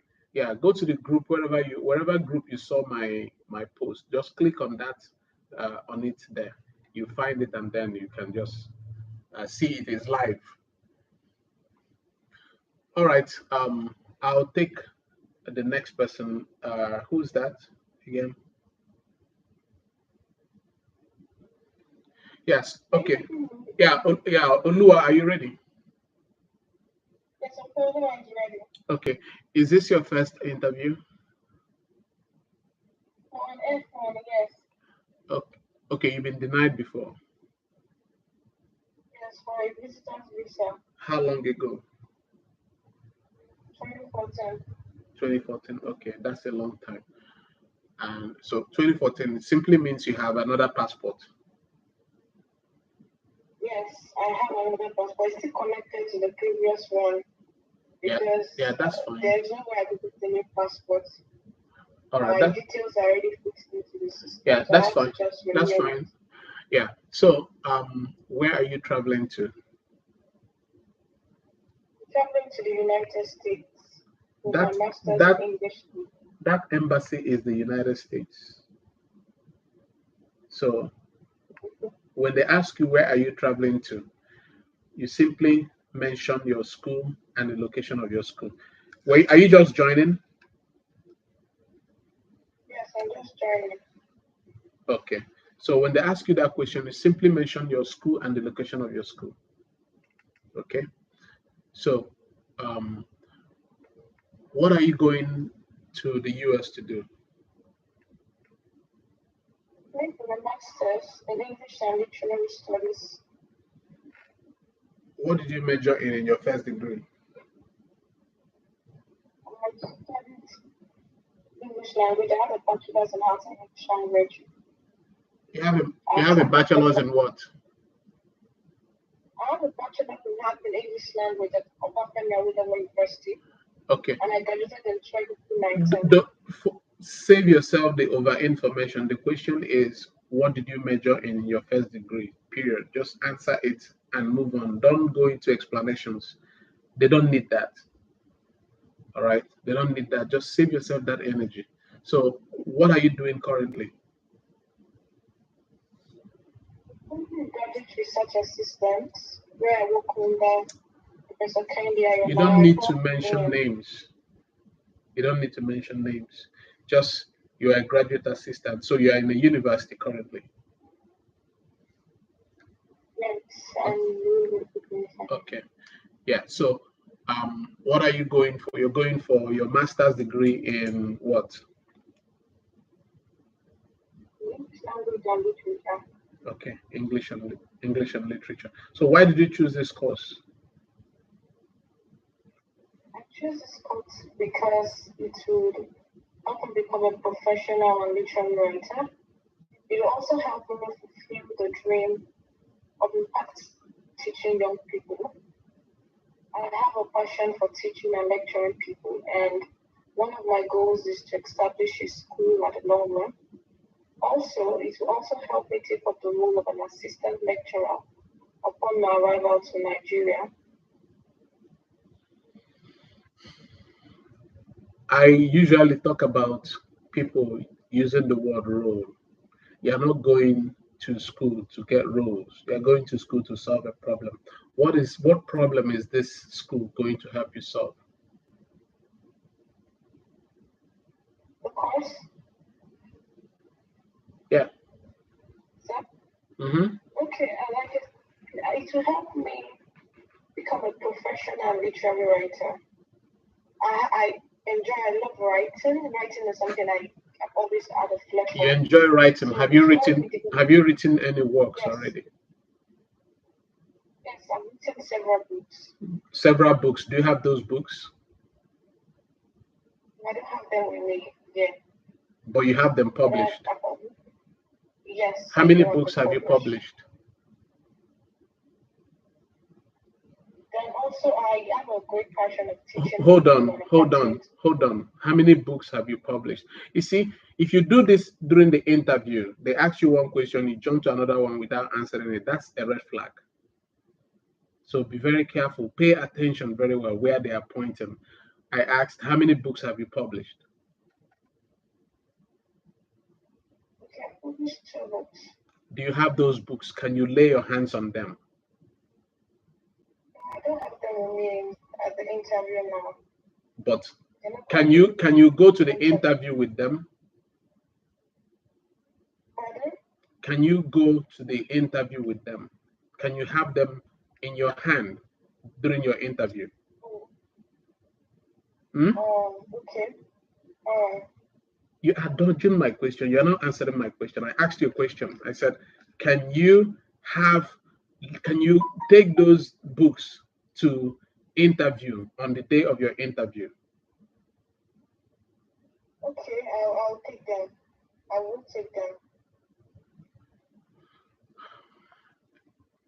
I don't know if you're understanding how I'm throwing my question because this is somehow the question, how the questions will come. And if you um, I don't know if you understand what the word sophistry. Sophistry is a clever way of. I'm not saying that's what you're doing, but it's a clever way of diverting from questions when questions are thrown.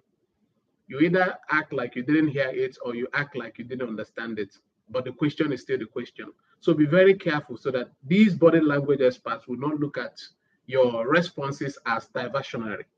So few times I asked questions, you didn't answer you didn't respond to the question, you responded to what you have in your mind. Avoid that, because if you do that with an interviewer, what they simply suspect is that you have something you're hiding. This is my own notice, and I'm sure everybody listening to us can also notice what I'm saying. So it's diversionary. You can watch this video later and see what you're doing so that you see the diversionary um, uh, sense of your argument. Because when an interviewer asks a question, they expect you to give a feedback to that. That's what communication is.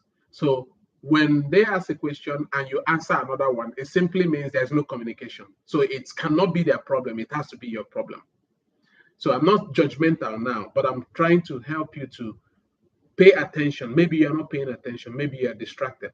But put your attention into what your VO is saying when they are talking to you. Pay attention to them.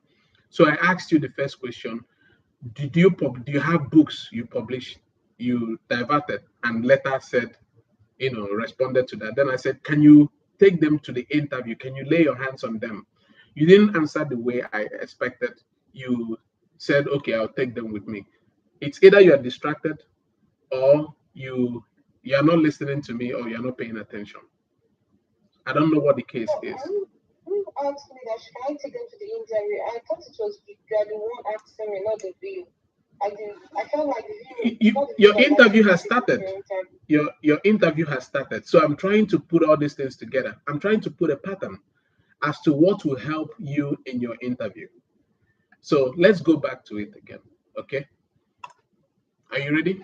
Okay, but I wouldn't be able to take them to the interview. Why? I can't, I don't really have the books published. So I just said that question assuming that I was in an interview and I had to say something. Yeah, because okay, but if you are there at the interview and they ask you that question, do you have your books published? And you say yes, they may want to know about it, or they may just type and Google to check on those books. They will ask you what are the names. That's why sometimes when you see them typing, they are typing to Google what you said. So you may, and if you say for you to publish a book, you have definitely an ISBN number, the International Book Standard registration number. They'll just check on to see if they can find the book online. They'll ask you, oh, did you publish it? Was it published online? Was it? All those things are just details that you just go online to Google it to check. So if you have the book in manuscript or if you have it published, please go with it. This is just where I'm driving all this while. All the things I'm saying, you have a manuscript. You have a manuscript that you can print, right? Okay. I can print something, yeah.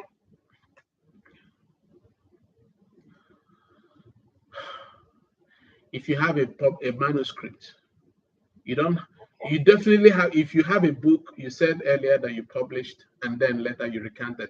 If you have the book, I've written books before, but like I don't have them. I don't have the soft copy. Maybe on my system and just write, or like I don't have something I can take to the embassy. That is a manuscript. It's called manuscript. So print the manuscript and take them to the embassy. That's all I'm trying to establish. All the things we are talking about, what I'm trying to establish is, do you have something handy that you can show as a proof of what you are doing? Simple. All these things we are running around, is not going to help. Like your VO, they know. In fact, when you are talking like this, they can look at you and feel they feel what the truth is. So you have to be very careful. So if you have a manuscript, as you mentioned, you've written something, print them out.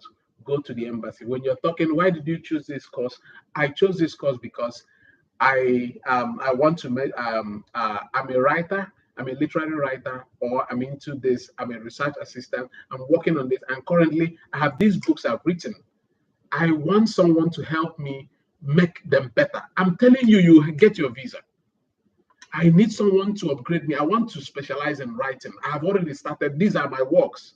They are all in manuscript. They are not published yet, but I need someone to help me. America is a literary community. Everybody wants to read. They will give you visa. But what I'm trying to say is to help you iron your case. I'm not here to teach you what to say. I'm here to guide your ideological wavelength. I'm here to guide your thoughts. But I can't guide you unless you give me the information. You have to come to me like your lawyer. You have to give me everything you have. It's up to me to deconstruct, galvanize, and help you present your logic. That's why I'm here for you. But if you are restricting your information, your conversations, which are not private, then it makes it difficult for me to help. So all these things we're running around is for me to get simple information. Do you have something palpable that you can present to your interviewer and say, these are my works so far.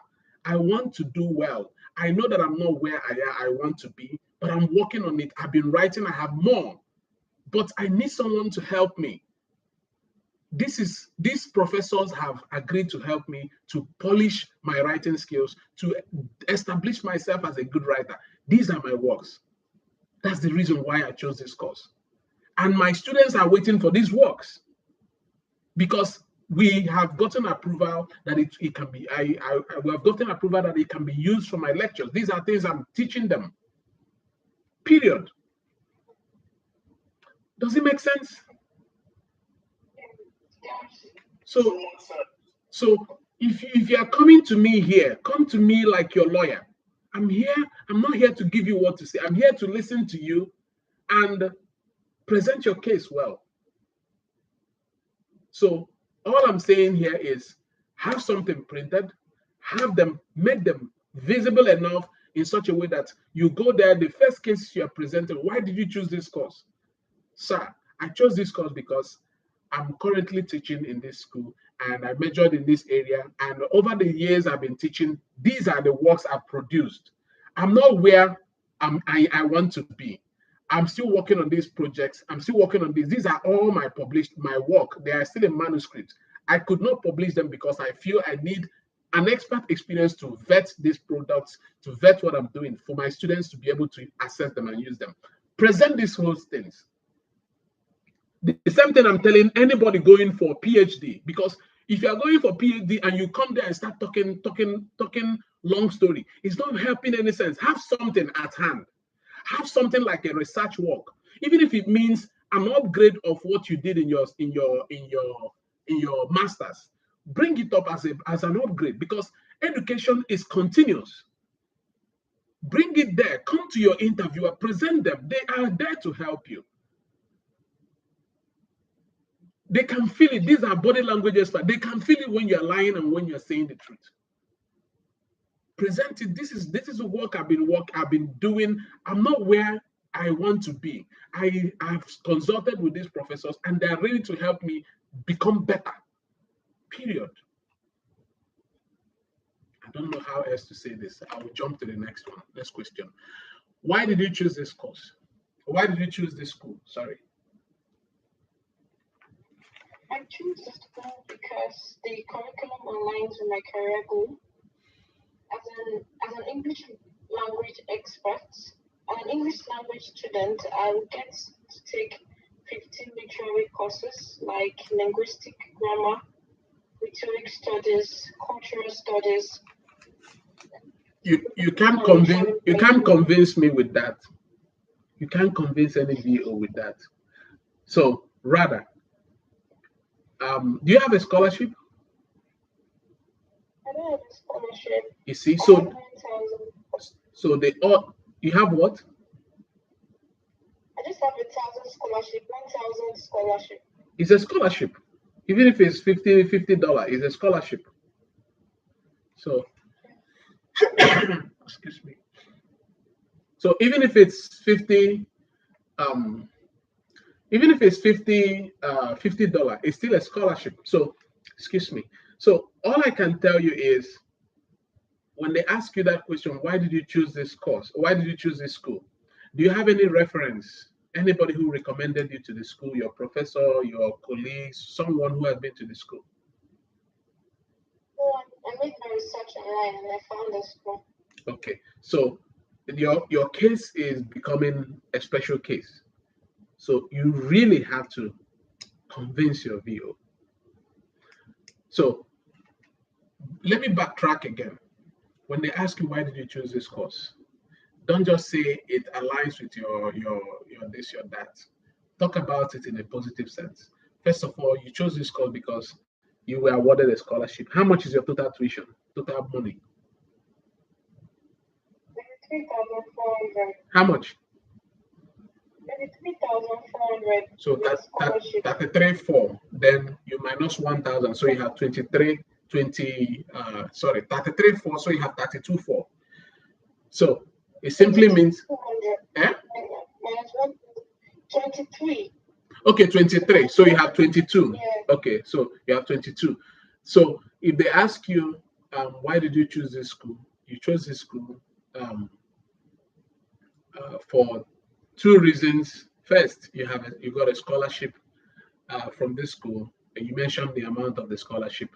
Then you also chose this school because this school specializes in literary. You talk about it in your language, literary, whatever, whatever. They have this research strength in literary function that can help you to, sort out yourself, solve your problems as a literary, a writer or whatever. You know the language of your course. You present it in such a way that you apply that problem. You have a problem you want to solve. Present it in such a way that this school will help you solve this problem. You present it in such a way that this school will help you solve this problem while you are there, so that you'll be able to use that experience to, engage your students in Nigeria as well as become a good writer. I don't know if all these things, if all these things I'm talking about are helpful. Yes, I'm writing them down. You don't have to write it. They are live, so you can go back to the video and listen to them. Okay, it's on the 2 hours and 13 minutes. So just go back on the 2 hours on the 120 minutes, and you'll be able to listen to it. All right. Then who will be sponsored? Who will be paying for your education? Hello? Yes, my only sibling and elder sister, will be the one funding my deficits. She has a combined income of 60 million. Hold on. They didn't ask you that. The question is, who will be funding your program? My only sibling and elder sister. Your only sibling. Is that what you said? Yes, please. And who is this your only sibling? Your brother or your sister? I said my only sibling and elder sister. Please, can you make this statement? You're an English student. Can you make it in a very simple way for me to understand? Who is sponsoring your education? My elder sister. Period. Why are you speaking grammar? Like, it's unnecessary. You see, these are common mistakes that we make when we meet VO, and we come out and be like, that VO is wicked. These guys know what they're doing. Simple sentences, you just make it to look complex. And let me also tell you, anytime you present something either illogically or you have faults or problems or any inadequacies that they found, it's not going to be against them. They use it against you because it's part of the exam, it's part of the interview. Your inability to present your case well or your inability to communicate well is part of the interview. So simple question, who will be taking care of your interview? My sister, my elder sister, period. My younger sister, period. Just go straight to the point and move on. Has this your sister sponsored anybody before? No, she hasn't. Okay. No, she hasn't sponsored anybody before. All right. So they may want to know what she's doing. You don't have to mention it here live.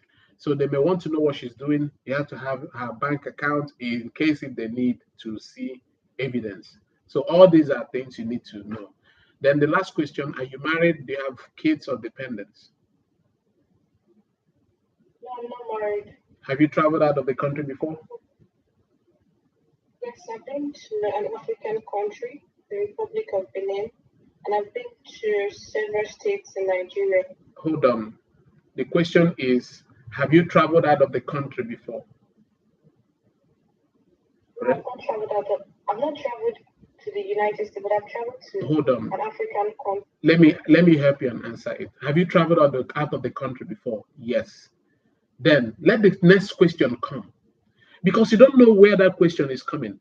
They may want to assess, have you traveled out of the country before? Yes. They may want to, okay, since she has traveled, they may not want to go into the details, which is an advantage for you. And they may give you a visa based on the fact that you've traveled before. But when you start breaking it, they may be like, oh, I thought she even went to UK. She's just an African country. Then that will be against you. That's why it's good to talk. Don't talk too much. Don't break everything. Let the question come. If she wants to consider you based on the fact that you've traveled before, that would be like, okay, she has traveled out before. Let me just approve her visa. But when you break it down and be like, oh, I thought she even went to a serious country. And you know how they grade these countries? They grade it by visa policies. If a country, if it's any country that visa policies are too stringent, very rigorous, gives you more opportunity to get a visa.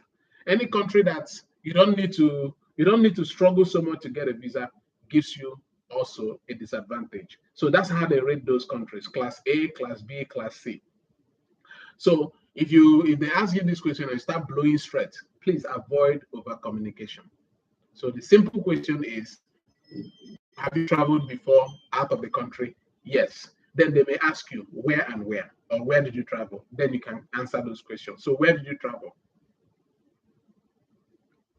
Travel to the Republic of Benin.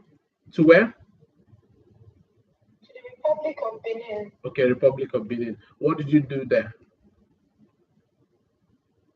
I went for a tourist visa, and I also visited the university.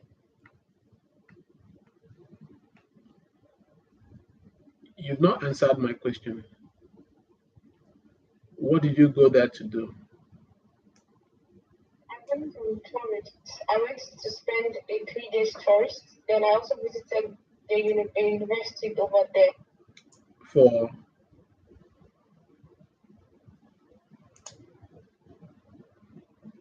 okay. In summary, hold on. In summary, you went on vacation. Yes, sir. Period. The reason why I'm asking you, when you mention school, I thought it's something that is in connection with what you're studying. Then that would make a case. If it's not, then it's not necessary. All right. So we are looking for something that can help your case. So your interview is difficult for me. Difficult because I had to extract the information from you, and it makes it very difficult for me. So I would encourage you to watch on some of this conversation, because your interviewers, if you make it difficult for them, they are going to watch that you're hiding something or something is going on wrong, and that's a red flag. I'm speaking from experience. So just look into that. Are you married? Do you have kids or dependents? I'm married, and I don't have a child yet. Okay, so the answer is no. You don't have to explain anything. No. So go back to this video and watch our conversation and see how it feels. I don't want you to feel bad about this because I'm here for you, but I want you to go back and see how you responded to this question and see how it feels. You can see for yourself. Okay. So this is just like an eagle's eye over your responses and see how it feels. All right. All right. I have 8 minutes more. I can take one more person. I can also take more questions if I don't have any other person. Yes, I would like to go. Are you? When is your interview? Next 2 weeks, but I've not had any mocks yet. Okay, please. Were you listening when I was engaging the last conversation, the last interview? Yes, I was. Please take note from some of those conversations we've had. Please. I am stretched like very well right now. So save me the energy. I'm stretched right now. So save me the energy and take don't make me squeeze information. Just give me the information so I can help you present them well. Okay?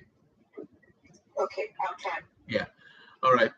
Is this your first visa interview? Have you been denied visa before? No, I haven't. Okay. And have you traveled out of the country before? No, I haven't. Okay. So where are you traveling to? I'm traveling to Boston, Massachusetts, Suffolk University. What are you going there to do? I'm going for my master's degree program in marketing. What did you major in your first degree? I majored in political science and international relations. And what are you doing currently? I'm a marketing specialist. With where? With Don't mention the with company. Don't mention the with a real company. estate company. Okay. So and what course are you going to study again? I'm going to study marketing, master's in marketing. Masters in marketing. Okay. So why did you choose this course? What's so special to you about this course? Okay, I chose this course because, first of all, it was recommended to me by my father's godson. Hold on. I asked you about the course. I want you to save that energy for the school. Okay? Yeah, save that energy to come. But what they're asking you now is the best time to summarize your case. And what they're looking for now is your history past, your history present, and your history future.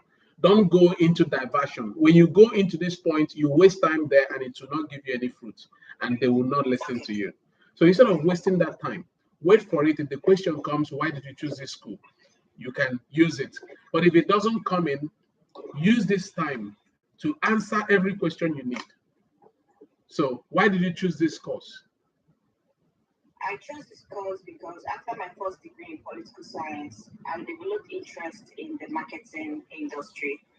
I was promoted to be the marketing manager at my place of work, and I realized I needed more learning to do better at this new position. And this course is STEM infused, and it will give me the opportunity to do better at this job. Secondly, our company just acquired 25,000 square meters of land for commercial estate development.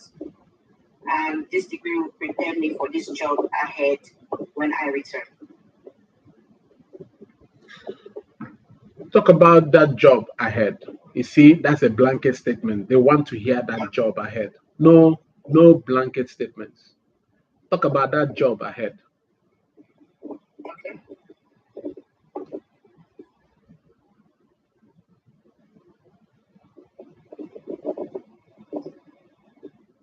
So it will help me.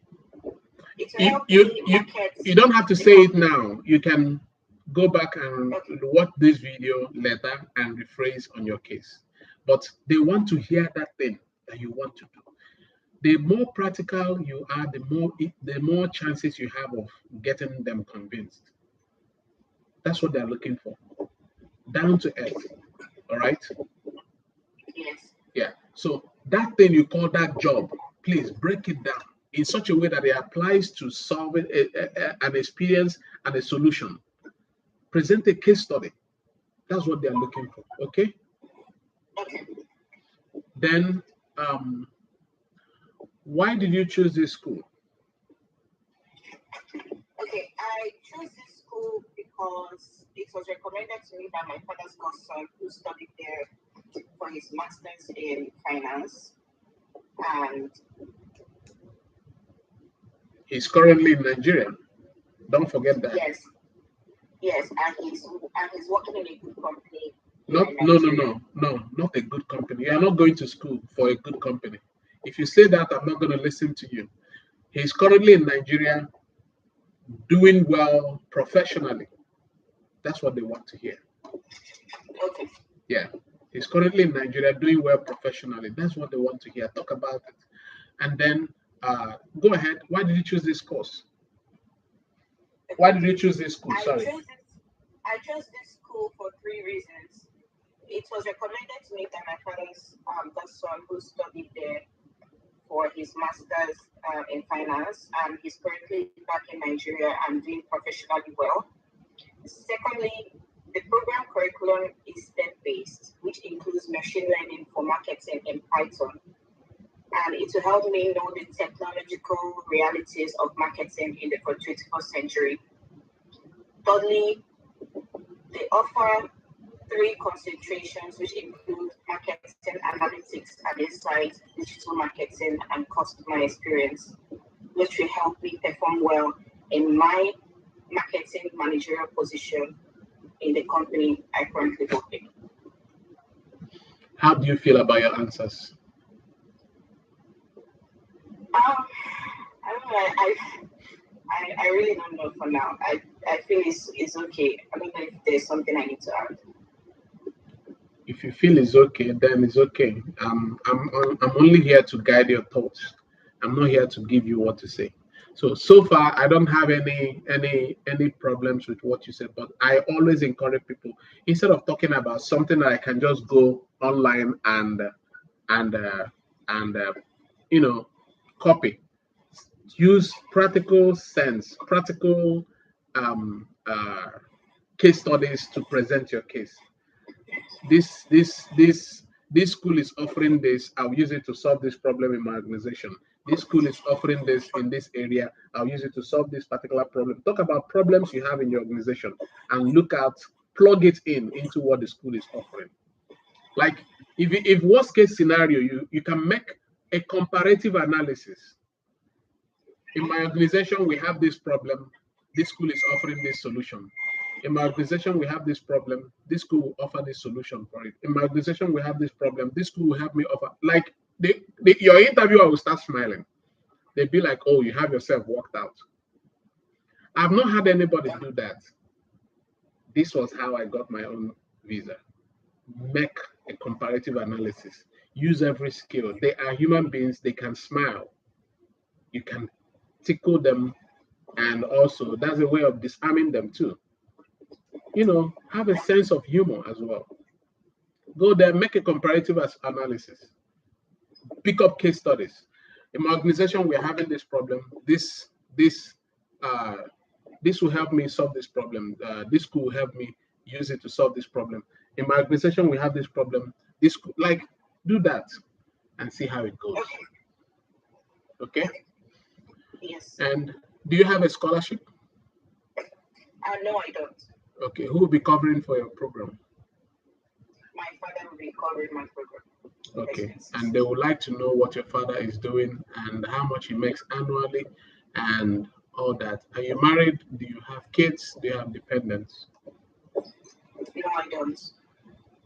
Okay, so congratulations. Just go back to this video and listen to it and see where you can plug in your answers. Okay.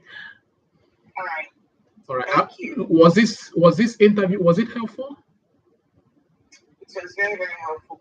Okay, so I'm gonna ask everybody. Amira, Momo, Alf, Obala, Amina, Chine, you've answered already. Sarah, you're here.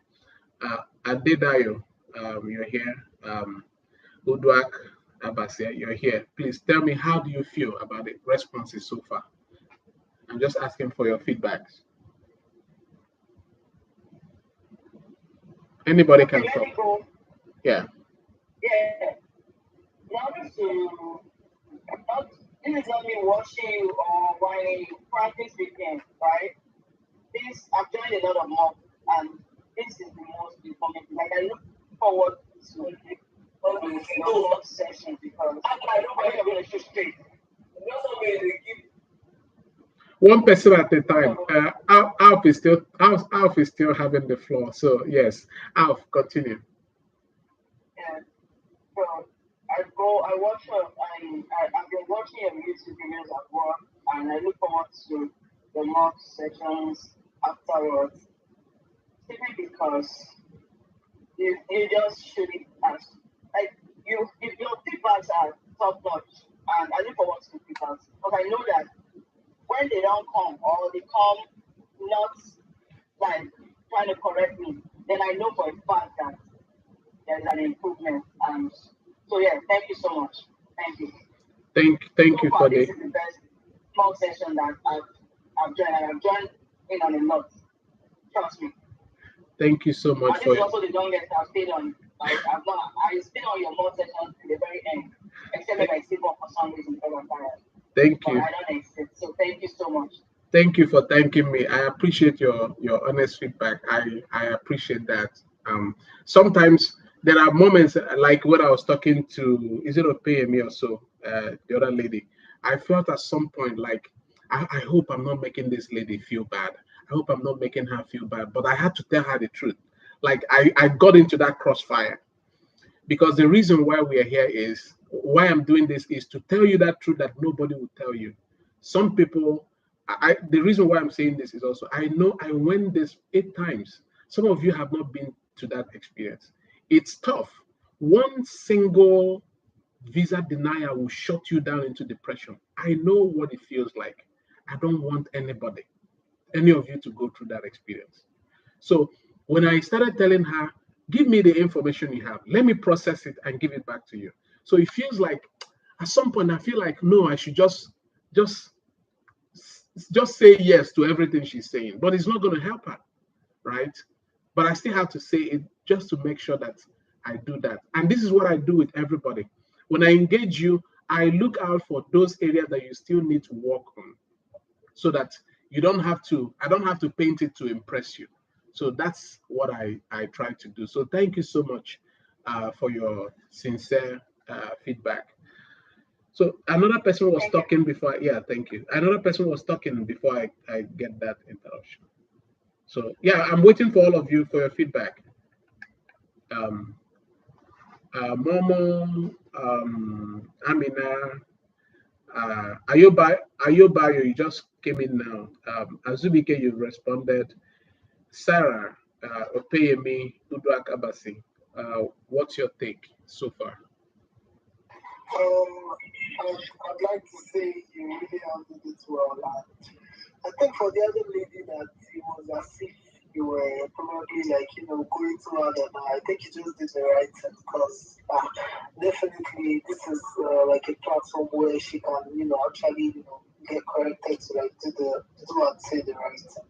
So I was able to learn a lot from that because there were some mistakes that, obviously, to be in that position, I could have made such, but then, I could learn a lot from it. And overall, I think you did not like I think you actually handled it well. And big ups. Thanks for this. Yeah, thank you so much. And this is exactly what, like your perception when I was talking with her, I felt, I hope I'm not going hard on her. But it's better that she had it dealt here, and tomorrow at the interview be like, okay, after all, I've gone through this, and gets her interview. So that's my reason why I did that, to make sure that I give her the naked truth that she needs to hear. So thank you so much for your feedback. Okay. The next person who wanted to talk, All right. yeah, Amir. Okay, I've been to 3 more sessions before this. There are 3 different mock interviews, and I want to see what yours is. Thank Not to you. count, but I was in one yesterday, and I don't know, the interview was just so nice. She was approving everyone, and she was very, very correcting and all of that. And there was another mock interview I was in. This guy he was so rude. He was correcting rudely, and like if somebody answers, every other person just convenes and start laughing at the answer. So it was almost like nice for me, but yours has been perfect, correct us with all that. Oh, I really appreciate it. Thank you very much. Thank you. Thank you for thanking me. I appreciate your feedback. Like I said, I told you my history, and I don't want anybody to go through that. You go for interview first time, second time, third time, fourth time, and you don't give up. It's not easy. And I know with what is going on in Nigeria, not everybody can handle such a situation. That's why I don't want anybody to go through that. Okay, so thank you so much. Um, who else is there? Yeah, the session has been very insightful. We learned a lot. Even with the responses and even with the responses you've given to other interviewee, and it's been really insightful. And today actually is my first time, Oh, really? asking. Welcome. I should Yeah, start ringing bells asking for some of questions. you. Like other book sessions, I feel very shy and don't know how to. Because I'm scared of someone just, Yes.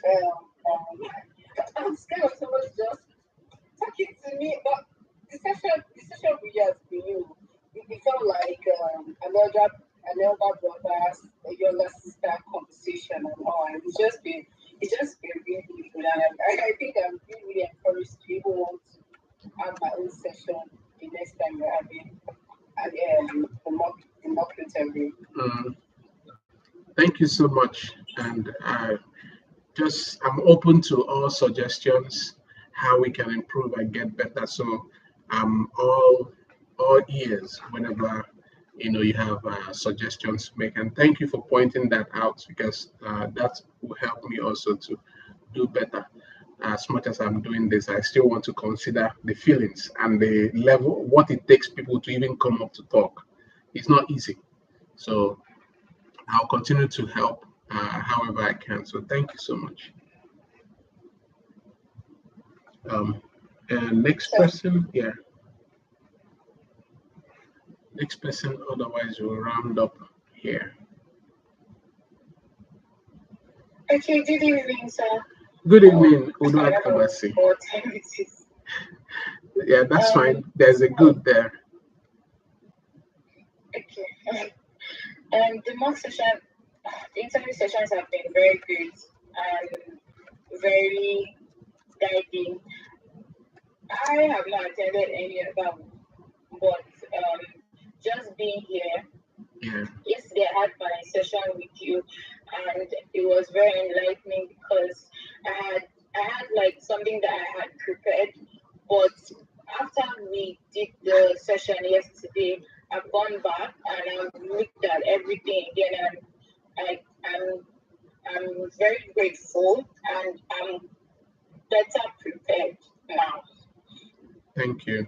And part of that Yeah, yeah. preparation should also be guided by your confidence too, not overconfidence. Confidence. You had me tell somebody today about overconfidence and confidence. So confidence simply Yeah. helps you to function with authority and function in such a way that you know that this is what you can do, and you go there to do it instead of going there with fear and trembling. So thank you very much, Udwa Kabasi. Thank you. Any other person before we round up? Uh, who else has not talked? Okay, Ayobayo. Yeah, go ahead, sir. Good evening, sir. Good evening. You came in late. I actually did not plan to come for mock this evening, but on a group that I belong to, I just had people talking about your group and giving a good review. So I Oh, feel really? I need to have a taste of what's going on here. So this is the first time I'm coming in. I think the next time I will join very early. I see. So Which for group this is section, so which group is that they are giving this review? Am I there too? no, Okay. it's just a few crops of people like we just put ourselves together. Okay. So, So my matter has been presented in front of the Council of the Sanhedrin. Thank oh my God. No, thank anyway, you. it's for So the good. For such reasons to have brought me in, I that I I've appreciate actually had a good review about your mock session. So I appreciate it's that. actually a good one. It's a good one. Thank you. And I just shared the group link, the YouTube link on the chat section. So please just copy and send it back to them. Keep them talking. Okay. Let them know what we did today. Okay. And you All can right. also And thank you for your good works. thank you for thanking me. That is very important to me. I feed on your energy. I feed on your appreciation. That's all that keeps me, doing this. When I see the kind of how people feel relieved. I know there's a guy I'll be meeting next week. I met him on this platform, and we had interviews, and eventually, he got his visas, and I told him I'm gonna see him, when he comes down here. So he and his wife are somewhere in Kansas. So I'm gonna be seeing them next Yeah, I week. think I saw that your message, Ayo, right? Ayo, yes, Ayo. So I'm gonna be seeing him next week, him and his wife. So Coincidentally, I am also Ayo. So I think you see, mine is next. Maybe when I get to the US, I will say hi to you, or you say hi to me. You sure, might even be sure, my host. sure. It's my pleasure to see all of you here. Like it's my joy. Yeah, It will be my joy to see all of you here. But all the same, actually, I got my EA denied. Like, my start date is August 21st. mm, Like yesterday, the program starts yesterday and classes starts 28th. But I applied for EA. The date I got was October 2024, so I rescheduled to March because I initially had that we have we are eligible to reschedule for 3 times. I think 3 times, yeah, after the first two original one. So okay. that was what I had in my head. I rescheduled just for me to have a closer date. I rescheduled from October to March Mm, 2024.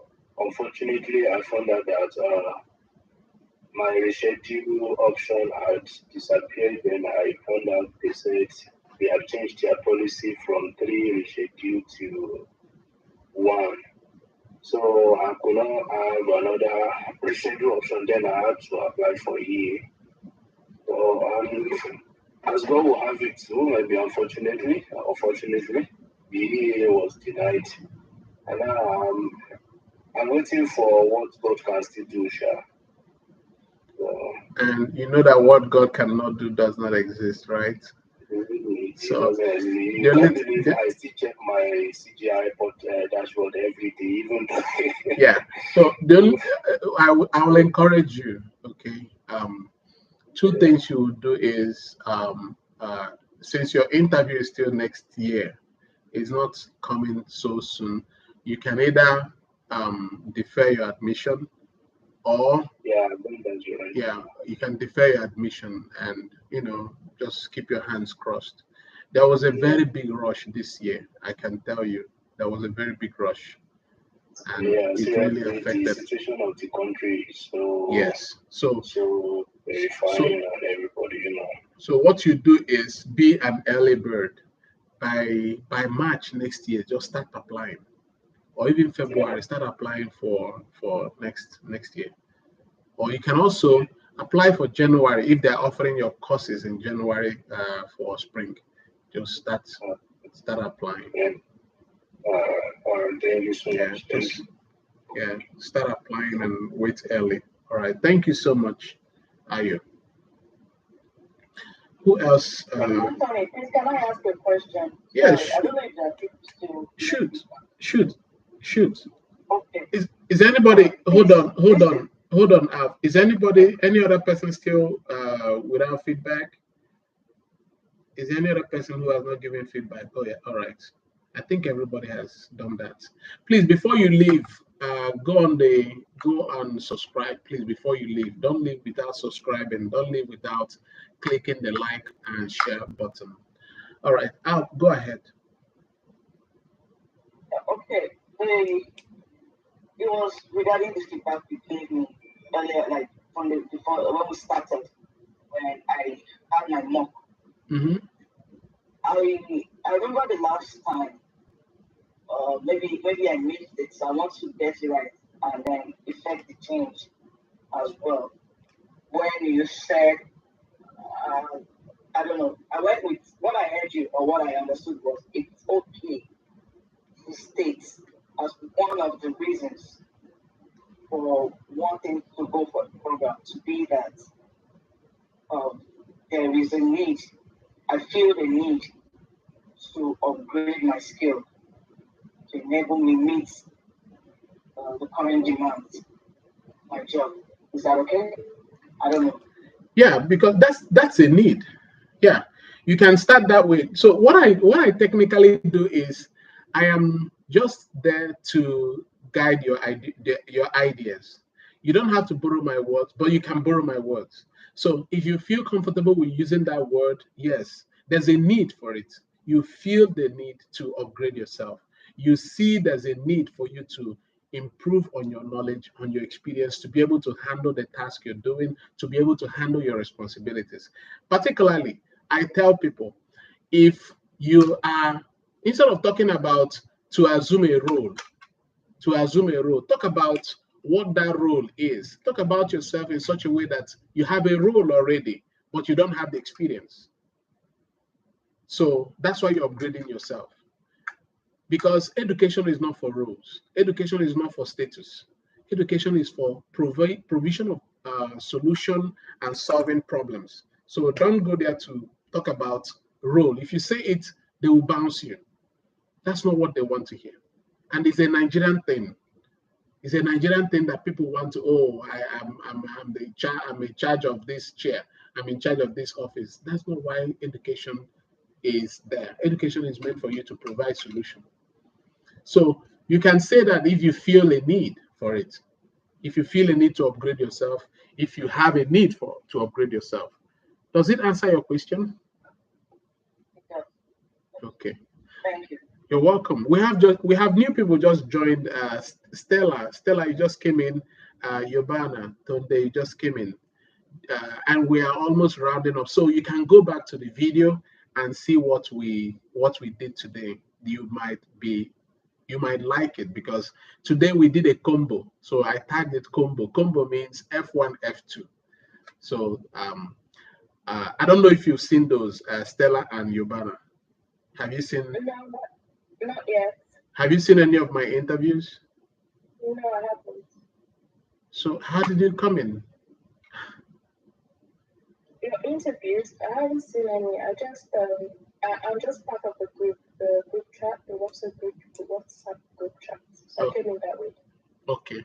So so what we did today, we just did took questions and interviewed and then made summaries on that. Do you have any question, you and Yobana, or any feedback? Not really. Yeah, I might have one question, if Yes, you don't mind. yes, So, sir. yeah, I read through the information on the UC's website, and I have a question about the expert opinion letter.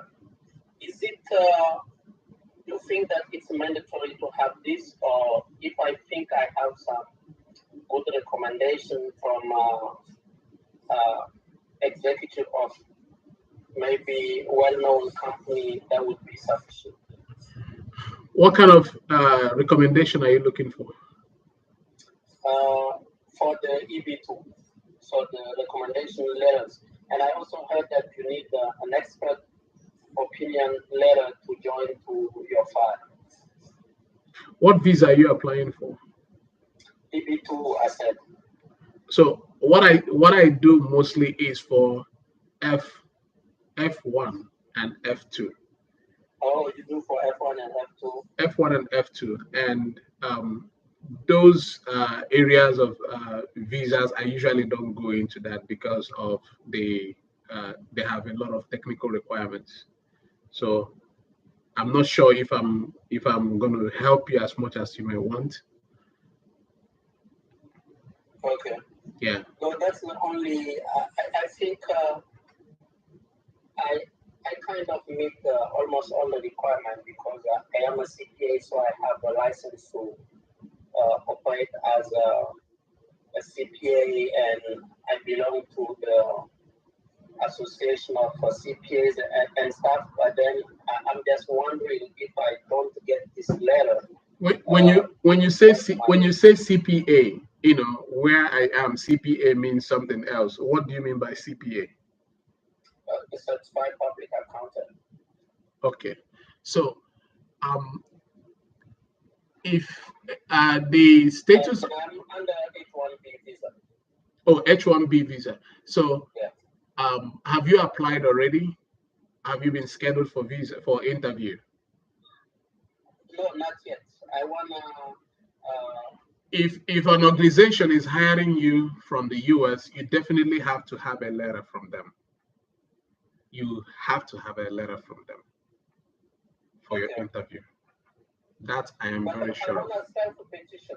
Pardon? Even with this, do I need the letter? Even with what? With me taking my own path to apply, because the organization, they have the own way of doing that, which takes 2 years and stuff. But I think with my background, I might be able to get the waiver. They will go through the labor certification process and everything, but I believe I can have a waiver of this and get my I-40 quicker. So what I can say to you is there's no way you can sidetrack your organization there's no way you can go to the embassy without having your organization confirm that they are bringing you because of your specialized skill. You're an employer, a foreign worker, and you are coming in with their specialized skills. And there's a company that is out there in the US asking you to come. So the only way the VO would accept your case would be like, okay, this organization is taking me, they've requested for me to come, and they are filing for you to come. So you have to present the document, just like a student will present I-20. You have to present a document from the organization saying, we have this specialized skill worker that we are hiring, and we are taking him, because yours is like, yours comes with a lot of stuff, your social security, your baggage, like you're a non-immigrant alien worker employed from most companies that do that is Google, Microsoft. They hire from all over the world. So that's what you're trying to do. So if you are going for that kind of visa, you need to have a documentation from that organization. Otherwise, what are you going to tell the VO? Tell me. What are you going to tell your VO if you go to the embassy and they say, okay, where are you traveling to? You mentioned the state. And what are you going there to do? No, I'm already in the United States. So what is the case? Why are you here? What do you want us to do? What do you want me to do with you? Oh, no, I have just this question on the document that I need to file for H1B. That's the question I asked. But oh. Yeah. If I need this document to file my case, that's all. Yes, you will. You will. The organization needs to help you. All right. Yes, the organization needs to help you. All right. If you are here already, yeah. Thank you so much for clarifying that, because I was thinking you are not in the US already. No, I'm already here. All right. So yeah, thank you. Stella, you were saying something, or someone was saying something. No, I didn't say much. For me, I've actually been going in and out of the US, like, because I have the ESTA visa waiver that can actually allow me in and out of the US every 90 days. So, but I'm trying to see if I can petition to get the NIWEB2. So Yeah. are you currently in the US now or in Nigeria? No, I'm coming in tomorrow. No, from England. I'm coming in tomorrow from England to the US. So what do you specifically need? You need a document? At the moment, I have like my master's degree certificate. I have my recommendation from two previous employers. But I mean, from being on this what's it called platform, I realized that they are not independent recommendation Mm-hmm. whatever. So I'm actually trying to see if I can get recommendation from independent people in my field, basically. From independent That's what? what I'm right now. So I'm just trying to put all my paperwork together. Okay. So are you going for school? No, no, I'm not going to school yet. I want to apply for the NIWEB2. Oh, okay. So why don't you do that when you get here already, since you have your visa already and you have you have a visa waiver. You're a UK citizen? Yeah. Oh God. Then this case is oh God. Why don't you start from there? Like, Why don't I what? why didn't you start from there? Why do I need to Oh, extract all this information sorry. from you? So you're a UK citizen, automatically waves, you can come in here and go back anytime. So yeah, Yeah. if you're planning to settle in here, then that's something you can do when you come in here. You Yeah, I want to settle in America now. yeah, you do that when you come in here. Which city are you traveling to? Atlanta. Okay, Atlanta. Atlanta is 5 hours from Houston or so, or 4. I don't know. I've not done that trip. So all the same, your case is very different. Okay, and Oh, when you get into the United States, then you can sort that out. And being a UK yeah, citizen should but make it easy. I'll still need all these documents, right? Are you saying being a UK citizen gives me an advantage? You should have that advantage. I'm thinking. Oh, I haven't okay. done it before, but I haven't done it before. I don't know, but you should, considering um, uh, this should be work of the U.S. Immigration and Customs, Homeland Security issue. It's no longer an issue of visa or no visa. So you're just changing to get a work status, right? Yeah, more or less the green card thing. Yeah, The green card. Yeah. exactly. So it's a Homeland Security and U.S. Customs and immigration stuff. So put in those applications when you come in here. I don't go into those areas because there's so much technicalities involved. So, but thank you for Yeah, bringing it up. sorry to bother. But what I'm thinking is, as long as I'm not a US citizen, I still have to get my the paperwork and Yes, that's you know, yes, and apply it the same way someone from yes, Nigeria is going to apply. So absolutely. There is yeah, so what no I'm trying to see shortcuts. is the documentation I have, the recommendation letters I have already.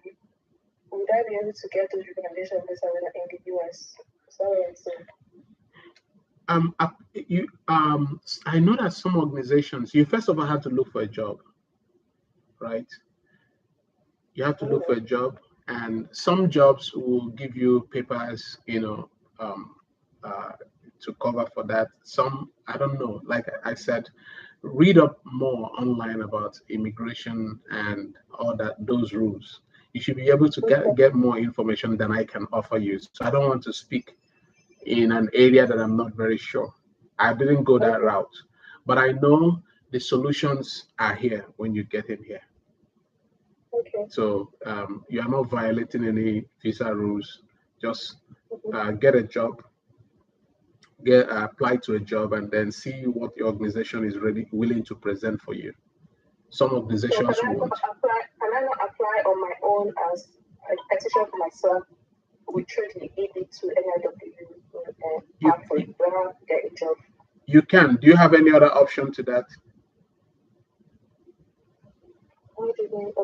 You said, can I apply for myself? I said, outside yourself, do you have any other way you can apply? Because you keep saying, oh, I should get a job. And then the organization can help me. So, but whereas I was thinking, I'm supposed to get in a company in the US to petition for me. I want to petition for myself. So I'm speaking from what I've seen people do. Most times organizations get involved. I don't know about anybody applying for themselves. There might be options for that, but you can just explore those options. Okay. Yeah, the rules here are so vast that sometimes you may think this is the only way out. There are also other ways that also you can also benefit. So go online, read up on those options. I'm sure you'll find something that can help. Okay. Thank you. Yeah, please don't be discouraged. The options are the options available for your case will always be there. And I'm sorry that if I'm not able to offer you what you are asking for, because I'm not specialized in that area. So I want to be humble enough to say I'm not specialized in that area because I don't have the experience. But thank you for being here, and don't stop from coming if you still want to join us anytime. And if you have any questions in the area that I can handle, feel free to reach out anytime. Yeah. So which group did you get my contact? It's the NIW to WhatsApp group. Do you know? I don't even know if I'm the one. Was I the one who posted it? No. Okay, EB2 WhatsApp group. Okay, I've seen that. Okay. Yes, Okay, I've seen that. Okay. All right. Thank you. Thank you so much. Yeah, thank you so much for being here. I don't know if there's anyone who has any other thing to say. Otherwise, we just round up and wrap it up here.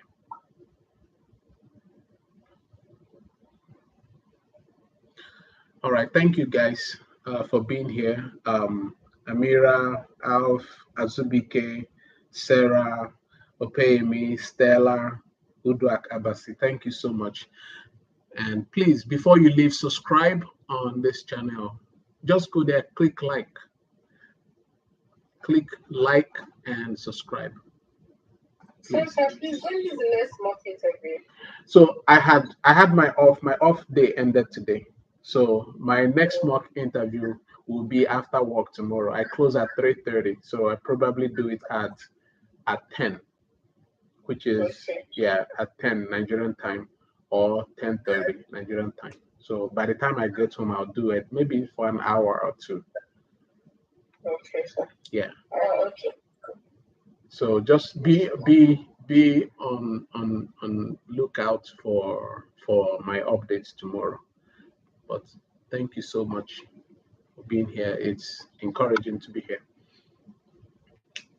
And Stella, I'll try and read up some stuff regarding your case and see if there's anything I can find out for you. Yeah.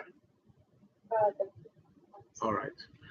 So thank you, everyone, and God bless. Thank you. You're welcome. Thank you. You're welcome. Sorry, please, I can't get the YouTube link. One step if you like. What's it? Okay, the YouTube link, I'm going to share it again. I've shared it many times in the chat. I'll share it again.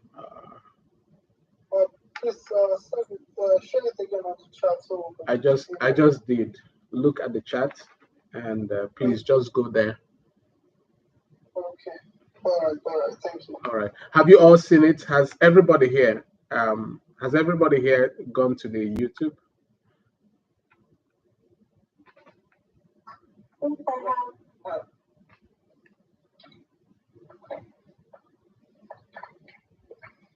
Thank you, Amira. Who else has gone there?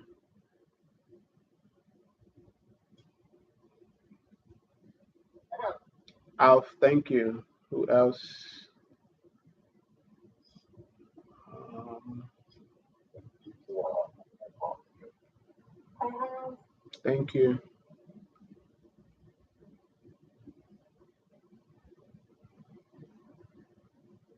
Who else?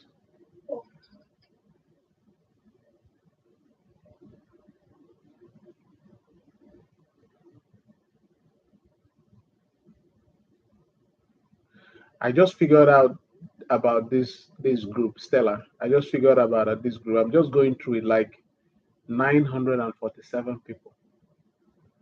Oh my goodness. How did I get into this? And lots of people are doing that right now. That's what. So what is it even doing? Is it just the F1, F2? Yes, F1, F2 is where I am like That's like focused. student visa, right? Yes. Okay. But I'm gonna go I'm gonna look into that area as well. But I'm gonna look into that area. But I tried the reason why I'm going for F1, F2 visa is just not to go into anything that will bring more complications. I want to just narrow it down to what won't give anybody like so much headache. Yeah, And okay. also, Because this one is a very that's what's trending right now. It's a fast a very quick pathway. A lot of people are getting response in 15 days and all this one. So pardon? that's what makes it. A lot of people are going through this pathway right now. Yeah. And I think that was what Ivana was talking about as well. That's what he wanted to do. That's the pathway. It's the same thing he was asking about. Oh, really? Yeah, yes, it's the same one because he mentioned that he's already in the US, so he wants to petition for himself through the NIW EB2 pathway. Yeah, because all the numbers in the group are all in the US. They are all for okay. I've seen some Nigerian numbers. This is the first time I'm going scrolling through that, Okay. through everyone in the group. I can't even see the names are all. Um, you can see just numbers but no names. Mm-hmm. I'm just looking at it. You just drew my attention to this, to look into Yeah, this. Like before now, I never went through that. yeah, that um, is everywhere. Yeah, I'll read through it. Mm-hmm. Once we are done, I'll read through it. Um, Okay. I'll read through it and then check for information for you All right. regarding that, regarding your Okay, questions. yeah, but I didn't get any YouTube link that it sent you posted. Is it because I'm not directly in your group or? No, I sent it on the chat. Oh, Did you okay. check the chat?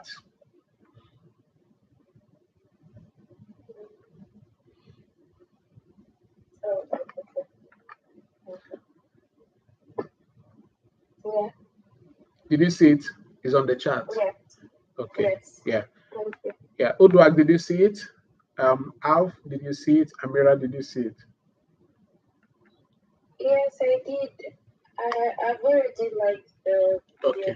Okay. Okay. I I don't. Already on your group. Oh, Okay. So on the WhatsApp group. Yeah. okay. Thank you. And Can you add me to your WhatsApp group, please? okay, send me a message. Send me a message so I can add you. Send me a message on WhatsApp. I'll just text. Okay, I'll text my number here. Hello. Say what you wanted to say. Sorry, I didn't mean to cut you off. No problem. I joined a mock session late today, so I don't know if I can still like do a session or if you are closed. Please. When is your interview? Friday. Oh my goodness. Okay, let's go. I'm rounding up, but let's go. Okay, so is this your first visa interview? With you or like general? Yeah, let's go now, so I can go. So I can go and rest. Okay. This is my first visa interview. Second with you though. Okay. Okay, I just posted my number on the chat. So send me a message. I don't know, somebody sent me a message now. Elroy. Okay, that's another guy. Are you ready to go now? Let's do it quickly. Yes, I am. Okay, so where are you traveling to? Okay, hold on. You know what happened? So all these discussions, I'm going to cut them off because we are still live stream. So I'm going to edit them out. Okay.